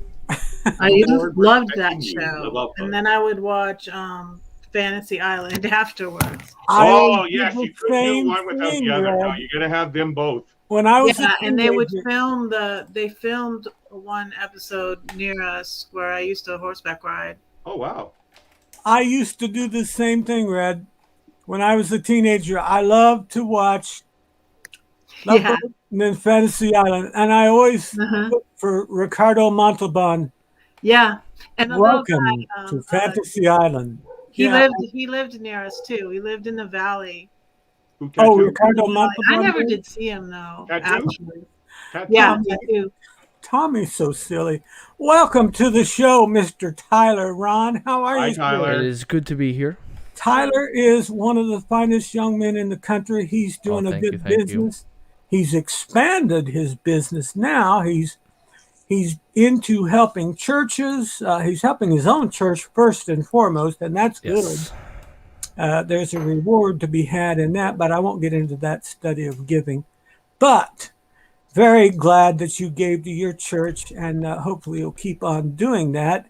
Oh, thank you. I've been doing it for the past 3 years. Are they any closer to finding somebody to fill that position permanently, or does it look like it's going to be you for a while? We found someone came up and wanted to volunteer, but they wanted it for audio. So not video. We're struggling in the video department right now, so that's where we're struggling. Okay. Well, did you tell them that you're the total package? Yeah, I've been trying, but it hasn't. It's been 3 years, and it hasn't. My position hasn't changed much. So Hey, they can call any of us. We can all vouch for you, buddy. Let's see. What do we got here? The music has to be a certain age, is what I heard. This is Blaine that said something here. yeah, most music you can play. You can still get a copyright claim, but the claim's nothing. If it's like really old music, sometimes you'll get a copyright strike. If it's like, if you play the original song, if it's an older song, like they don't have the newer songs, they have rights worked out with copyright owners, so you can play the older songs. So, like, you can play 70 or 75 years. It's not really that. It's like when the older songs that if you're playing the original older song, because it's an older song, when they made the label, they didn't get the music rights for streaming. So like nowadays, all newer songs in the past 30 years or so have the rights for streaming. So you'll just get a claim, and that means you won't make any money off the video, and the person who created the song will make all the money off the video. So if your video goes viral and you use copyrighted music, the artist will make all the money off the video and you'll make nothing, even though you could just use maybe 20 seconds in the video for comedic effect. Yeah. Oh, I I'm also safe read doing that if my you Sinatra. I'm safe with my Sinatra music, right? Probably not, but if you sing it like karaoke, they'll probably just ding you for that, and that's a different. That one you can still make money off of it because you sang half of it. Its copyright's really weird. I know for my church, the claim, there are a lot of claims. So like the newer music, the whole service is claimed. But the traditional service though, because a lot of them is public domain and stuff, not really claims that much. Occasionally there'll still be some songs that do get claimed. One did get, if you do play, sometimes this is the big copyright thing on YouTube, is there'll be these fake ones where they'll pretend it's a certain song, but it's not. And it's usually just a bot trying to make money, because they won't even, you can't even click on the video to see, because usually if they say claim this is what the song actually is, you're able to go back and either dispute the claim or something, which it is worth disputing the claim, because if you dispute a claim and you lose, you could get your channel terminated and all this stuff. So I personally, this week I had the new ship spotting video up on my channel, and I pay for a service. But the service is sometimes they'll claim the song, but you just have to show them copy and paste this license things. But sometimes it's very nerve-wracking, hoping that you'll get claimed. But usually it works every time. Daniel, The you thing put with on here some copyright, really there's so many old variables, things, maybe in the Tyler. public domain. Daniel, is I'm thinking about "Fly Me to the Moon, Let Me Play Among the Stars." Something that is very, very old. I was thinking Happy Birthday. Here a few years ago, those two sisters that wrote Happy Birthday, their copyright finally released, and it was like 100 years old. Now, I don't know if that's a government thing or how. Tommy also wrote on here, Tommy wrote that there's a new Fantasy Island streaming on Peacock, and it's surprisingly good. I wondered about that. Daniel wrote, copyright stuff has 3 owners: performance, writing, and publishing. Old material is missing some protections, and they are out there to be used for free. Whoa. So there's an interesting thing about copyright. That's an interesting story. So in France, they have the Eiffel Tower and the pyramids at the Louvre, I believe. So those towers, you can take photos. This is France copyright, which kind of applies here to the U.S., but we don't have building. You can't can't limit that. But in France, because the Eiffel Tower and the Louvre buildings, the pyramids, are over 100 years, you can legally take photos of it. And again, the legal photos means you can take photos. For commercial, you still have to get a permit for a commercial, but for like private, you can take photos legally in the daytime, right? But because they put lights on those buildings in the past 30 years, they're now copyrighted, so you can't take a photo of the Eiffel Tower and the Louvre at night without paying a lot of money or getting a fine. So that's something very interesting, that in France that you can get fined for. That's why you don't look up the Eiffel Tower. There's never really a night photo of the Eiffel Tower.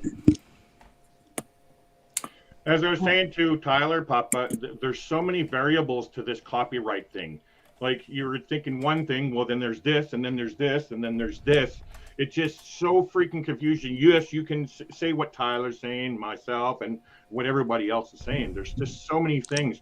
There's exceptions to the rule. There's fair use, and there's so many things. Like another thing Tyler was saying is you won't get money. There's also the option where YouTube gets to pick. Okay, well, you do shared revenue.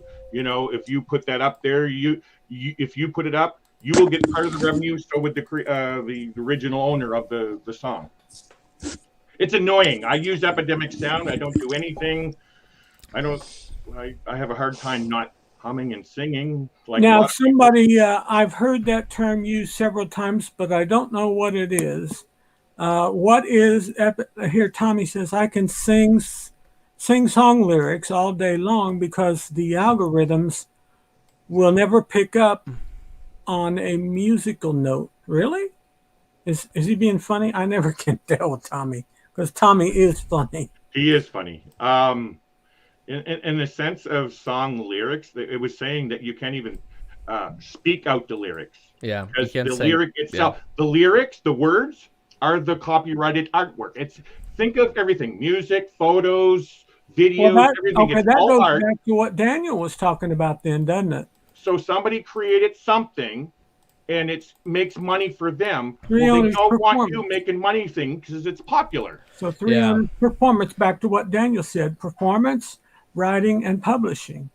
Old material is missing some protections, and they are still out there to be used for free.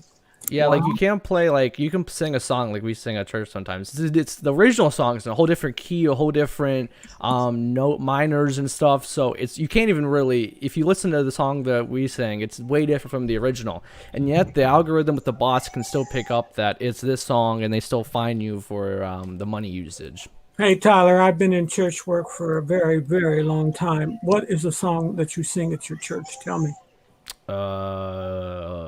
What service? Because that's like singing. What is it? What service do you want to know? Because we sing the main one, the biggest ones nowadays is a lot of Chris Tomlin songs. You know what Chris Tomlin is? Oh yeah. No, you're gonna have to go old school. Old school. Oh, okay, old school. Yeah, Papa's old. He doesn't know these newer stuff here, Tyler. He doesn't know Chris Tomlin, Michael W. Smith. I had to hire people like you to take my place. I retired. Yeah, Tell him, Tyler. Not sure any old ones. I know the songs. I don't know who sings half the original songs though. He's talking like, how great thou art. Yeah, they sing that one. That one's popular. A lot of people wow! But you probably sing a different version than what Papa Moses used to. He's used to the older time hymnals and stuff from choir. Oh yeah, that's what. Yeah, the organ. That's what. Yeah. You guys are really scaring me because I have lyrics in my poems. Oh, you do? Yeah, I do. But little short clippets. Let me show you my book.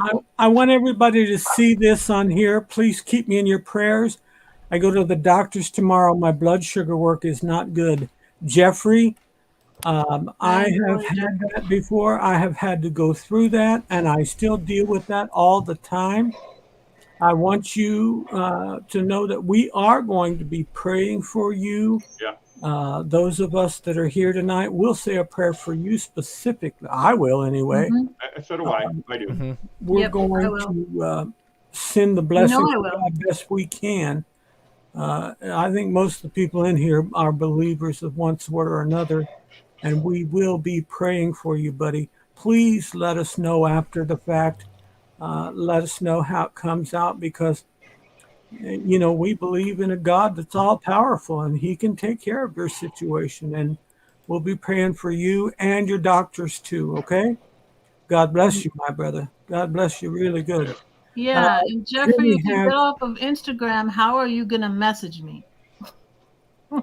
So you should stay on Instagram, please. What's that? If Jeffrey gets off Instagram, how will he message me? Are you on Facebook? Stay on Instagram, Jeffrey, okay? Oh, you can keep up in touch with me. You're asking a question I don't know. They have traditional and contemporary service. So it depends on the service you're in, Papa. I was Yeah. on the worship team at the Salvation Army. Oh, They okay. usually sing the old hymnals. Well, but they're singing. also trying to bring in the contemporary stuff now. I'm at Yeah. an all-black church, Yeah. and it's only one service, and Yeah. you better have tennis shoes on and some tight drawers on in case you fall on your head. That's great. Yeah. A lot of our songs are contemporary. They're more like 90s because nowadays the songs they're it's very hard to sing. I mean, the one song nowadays you have to buy like a percussion and it's very expensive. You want to buy like crazy overpriced stuff if you want to sing nowadays. It's all these mega churches. Did you hear about the whole mega church thing? Oh my goodness! So the mega churches, well, they'll create a song. I'm talking like Hillsong and Bethel. Those are the two main ones that deal with it. So they'll create a song. Sure. And with under their department, right, not the artist, and they'll get money every Sunday from all these churches. Like half the songs you hear nowadays, one of the persons when they created that song, they made it when they were working at that church. So this church now makes probably every Sunday probably $500,000 in ad revenue from all the people around the globe singing this one song. So I went to one mega church, and that was Angelus Temple in Los Angeles. West Angeles. Huh? West Angeles. Was it a black church? No, it was called Angelus Temple. It's called. Oh, there's a big black church there called West Angeles. I missed him. No, this isn't a black church. It's a huge, probably 4,000, 5,000. It's like in a big, huge theater. Let's see. I have done all the lyrics for Bust the Move and for Funky Told Medina on my live stream. Actually, I want to comment on Papa. What he's saying there is true. Those things can happen where you can get through and they don't recognize it and do it. And that's what's happening. People think you can still do it, but hey, you're taking your chance. yeah, I wanted to say that too. Tommy is too funny. Oh, happy day. Oh, happy. Yeah. Blaine knows. That's exactly right. Oh, happy. they made a remake of that one. I think We made a did, remake of that. And Tyler, again, that's the newer contemporary one. Papa knows Yes. the older version. Yeah, I like the contemporary He one. Only taught people I know me listen to the how. original. Oh, he taught me how. Let's see. I posted pictures on my Instagram account on Friday night, Larry. You and Red Dot like you and He Red wants us to check out his pictures on his Instagram. like my picture. Oh, okay. There we go. Yep. Hey, here's another friend of ours from the eastern part of Hi, Tennessee. Aaron. That is Aaron Smith. Everybody make him welcome. Welcome. Hides no people. I hide no people, definitely. I do. Heidi Ho people. Heidi Ho. I got it. Took me a little while. Like from the Seven Dwarfs. Can't sing that song. Yep, but Tyler. We'll just say Remember? ho, and that's it. Sounds like a professor writing all of his textbooks makes more I'll money be back in a second. than you would know. Daniel, Yeah. Yeah. you're exactly right. Yeah. I've got my Yeah, my hand teacher in was that talking to pie, me. She was too. like, she was talking to us at class last week, and she goes, "Yeah, my professor was writing his own books for his own class." I go, well, Absolutely, Tyler. Isn't that just messed up? Listen to me, son. Listen carefully. Here's the thing. There's a reason Papa knows. Okay, are you listening carefully? Papa knows how you can make the bucks. Write your own songs, write your own lyrics, she's here writing poetry, write I all was your just writing my own stuff. song earlier. That way you own it forever. All it takes, son, is one letter getting submitted to the right publication, and you and your great-grandchildren will be rich. All it takes is just one submission, and you say, well, that can't happen. It can't happen if you don't write. But if you write 100 different letters, sooner or later, something's going to catch on and will make you some money, and probably more than you ever thought possible. I know a friend, he designed a product that you and I know well. But Is it a Bible? I'm not going to tell you, but he's multi-millionaire from it. And it's the simplest dumb. It's just a dumb device. But when you think about it, everybody uses that dumb device. So it's like, oh, well, that makes perfect sense. And he's rich. And his kids will be rich. And his great-great-grandchildren will be rich because of this stupid little device. Are you going to tell us what it is? Yeah, I'm waiting. You get me here. What is it? All I'll tell you is it has. I thought it was a Bible, like a Bible app or something. No, it has an attachment. It attaches two things together. That's all I'm going to tell you. Velcro. You're torturing us. Good answer. Good Papa, you're torturing us. Good answer, Tyler. That's all I can think of Velcro. I don't know. What? I missed it. You're a smart boy. Hey. He's a very smart boy. Listen to me. Listen to me. Somebody had to think of it first. Mm-hmm. If that had been you, you'd be worth $500 million. Half. That's all it's worth? That's not much. It's chump change. He's going to make it more on YouTube. Yeah, so look what Daniel says. That's what I was thinking of. Because Taylor Swift got her publishing sold out from under her, and that's why she re-recorded everything to subvert the publishing rights being sold. And I got I wasn't aware of that, but I do know. I've been around the block with publishing companies with music over the years for the last 40 years, and they would screw their own grandma if they could get an extra dime. That's as nice as I know to put it. They're absolute serpents. Yeah. You don't want that kind of trouble. If you try to make one penny off of something that's copywritten and you violate them, they'll come and chop your head off. And I'm not kidding. They're ruthless. Yeah, Daniel, you are right, sir. Aaron Smith says my flight video has a copyright strike on it. I'm not sure if it's the Wagner on my, I can't see this, on my killer guitar rendition of that Rolling Stones hit. I don't know. I don't know. Roller skate. Another thing to be careful is I hear a lot of people throwing around copyright strike. There's a difference between a strike and a claim. A strike is like red line. So that's the thing, I guess. A lot of people say I got a strike, which is really bad. But if you got a claim, it's not as bad. But they're both still bad for your channel, though. So does a claim come first, Tyler? Yeah, a claim is like, it's no big deal. I mean, it is a big deal. You're not making any money off the video. But a strike is like they want you to delete the video or pursue a certain amount of actions. Versus a claim is they're just basically to make all the money off of it. Or basically make it where it can't be shown in India or other countries like that. Like some videos are blocked. Not any of mine, but some videos are blocked in like North Korea or something like that, which obvious places. But yeah, there's certain things that if you get a copyright claim, that there are certain places where they'll be blocked. I got a copyright claim, I think.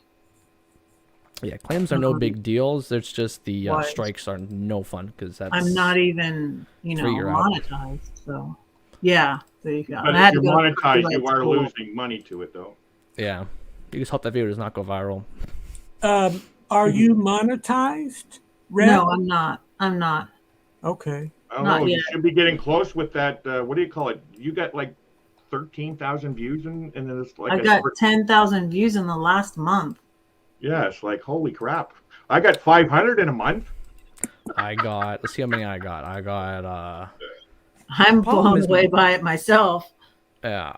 I'm going to do a live stream. I'm trying to get back into doing live streams, but I need to get guests on the show because it's just not fun talking about it to myself for an hour. So bullies are really motivating. I was like, well, let's quit YouTube, or I could work harder. So I'm working harder.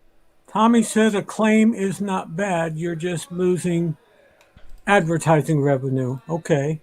That gives us a little bit of clarification there, Tommy. Thank you. Rayleigh says a strike is worse because if you get 3, they will shut you down. yeah. If it's bad enough, they can shut you down sooner. Oh my gosh. Yep. Mm-hmm. Yeah, if you get 3. They can shut your channel down? After 3, though. How is there any way to get that back? Because Victoria was asking that here a while ago. Nope. The only way to do it is make a new channel, which even that they kind of frowned upon. Oh my goodness. If you get a copyright strike, it means that a copyright owner submitted a complete and valid legal takedown request for using their copyrighted protected content. That's the strike. Yeah, I got it. I could tell you guys all about it.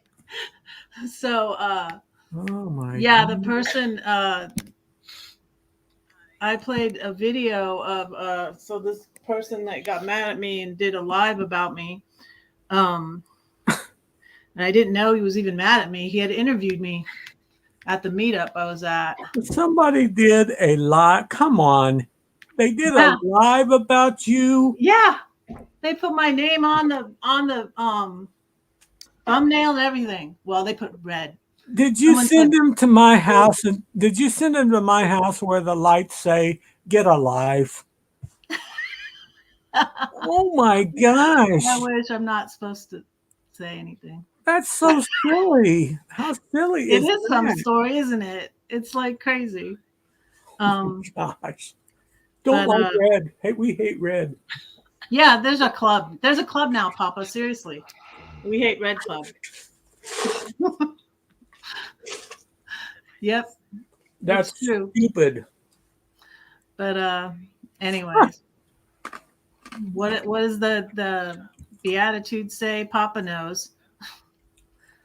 Jeffrey's saying, yes, I do have a Facebook account. Who was asking about that? Me. Oh, okay. I use Facebook account to post pictures in Facebook group.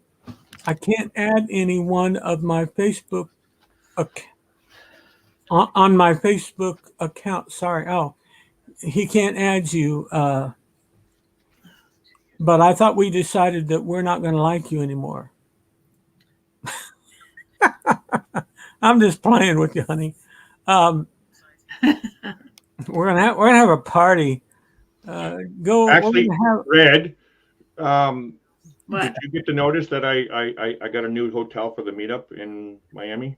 Oh, I did. I think I got one. Did you get one, Red?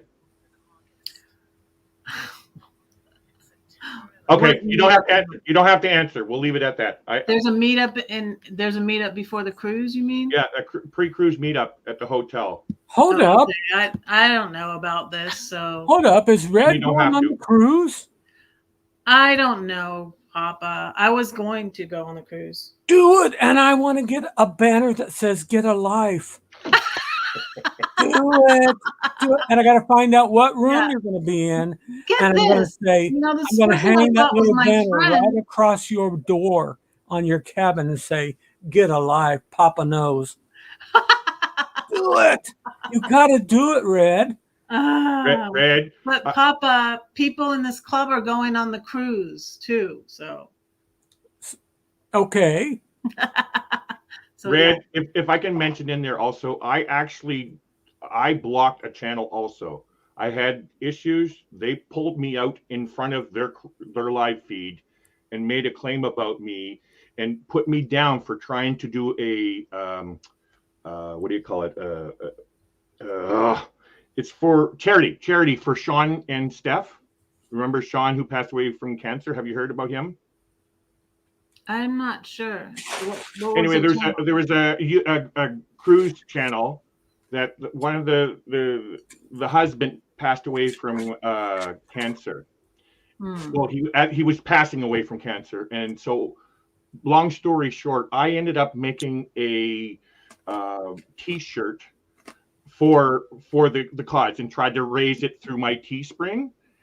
Anyway, and I went to advertise it on this one person's channel. They have like 15,000 followers, and I was new at the time, but my heart was in the right place.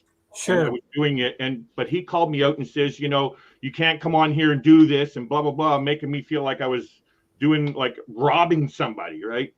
So anyway, I went through an email account with, or like a email conversation back and forth, and he wouldn't apologize, and then so we ended up blocking him. So it's the same thing. This guy's in the community, he follows the whole cruise community, and so I'm also in that same kind of boat.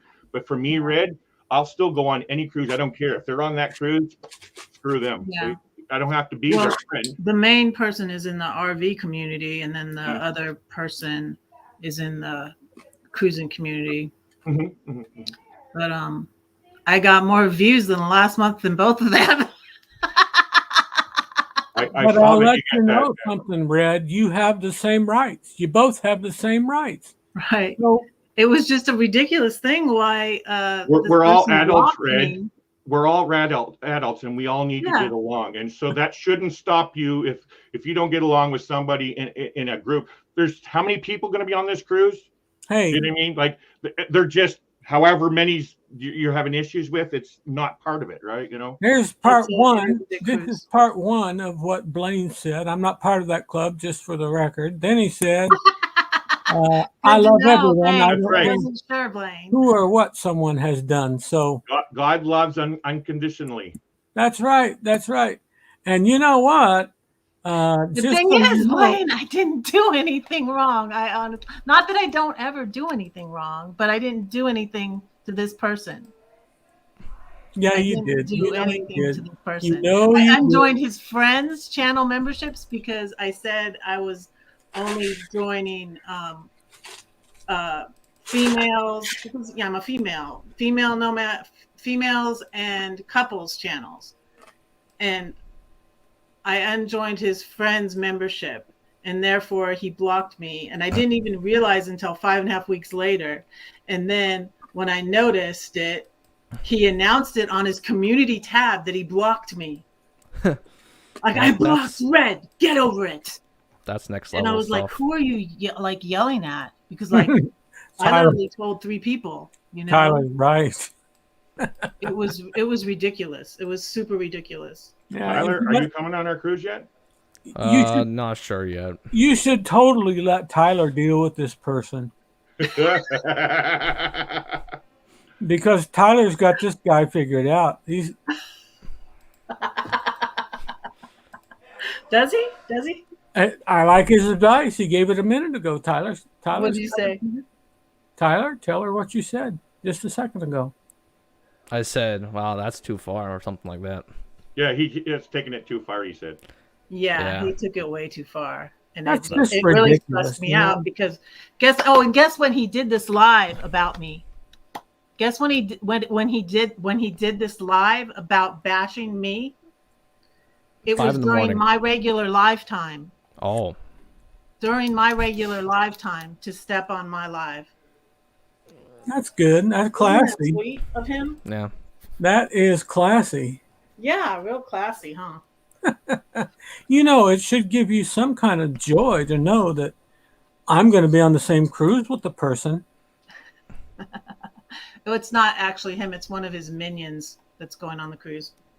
Oh, that would be even more fun because I could talk behind his back. Former pastors are not to be trusted. Retired pastors. They can be real pastards. Yeah. I got to get off here.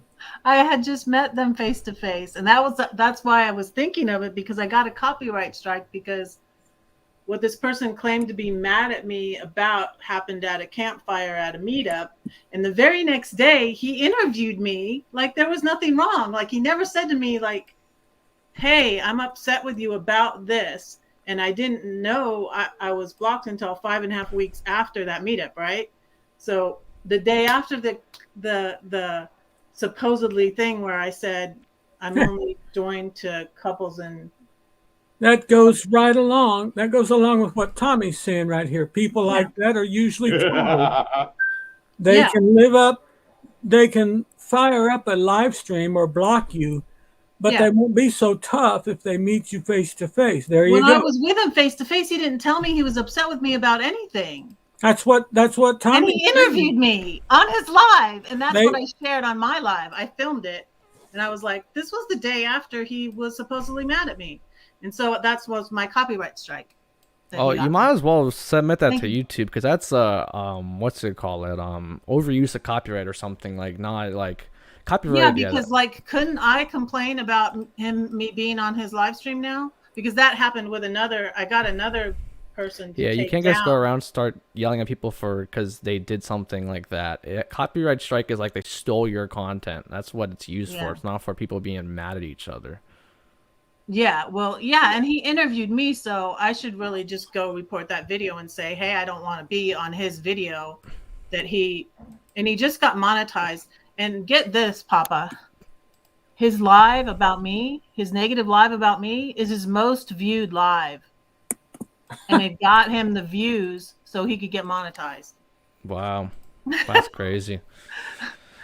It is. Well, kids, I hate to break up the party, but I have got to go. I am way overdue at my next meeting. How fitting. Ananda's just coming back from grocery shopping right now. Oh, you can help her carry the groceries in. What? Nope. Oh, come on. I'm kidding, guys. You're going to claim that the house is too big. I can see that big house. I'm stuck in the studio. I can't get out. Oh, wait. Sorry. I'm stuck in my cruise room. Hey, everybody. Thank you so much. Thank you. Daniel, yes, this is why I don't have a channel. Yeah, Daniel, I understand, buddy. Yeah. I was a pastor for 35 years, Daniel. I put fires like this out every single day. So I'm used to it. Not a problem. Not a problem. And anybody that's in here knows I don't get to pick and choose who I love. I love everybody. Like what Blaine said a minute ago. We don't get to pick. We work for the Lord, and the Lord said, hey, you got to love them all, no matter whether you like them or not. You got to love them. So yeah, the Bible says and I am looking for Tyler to do some audio and video work on the cruise.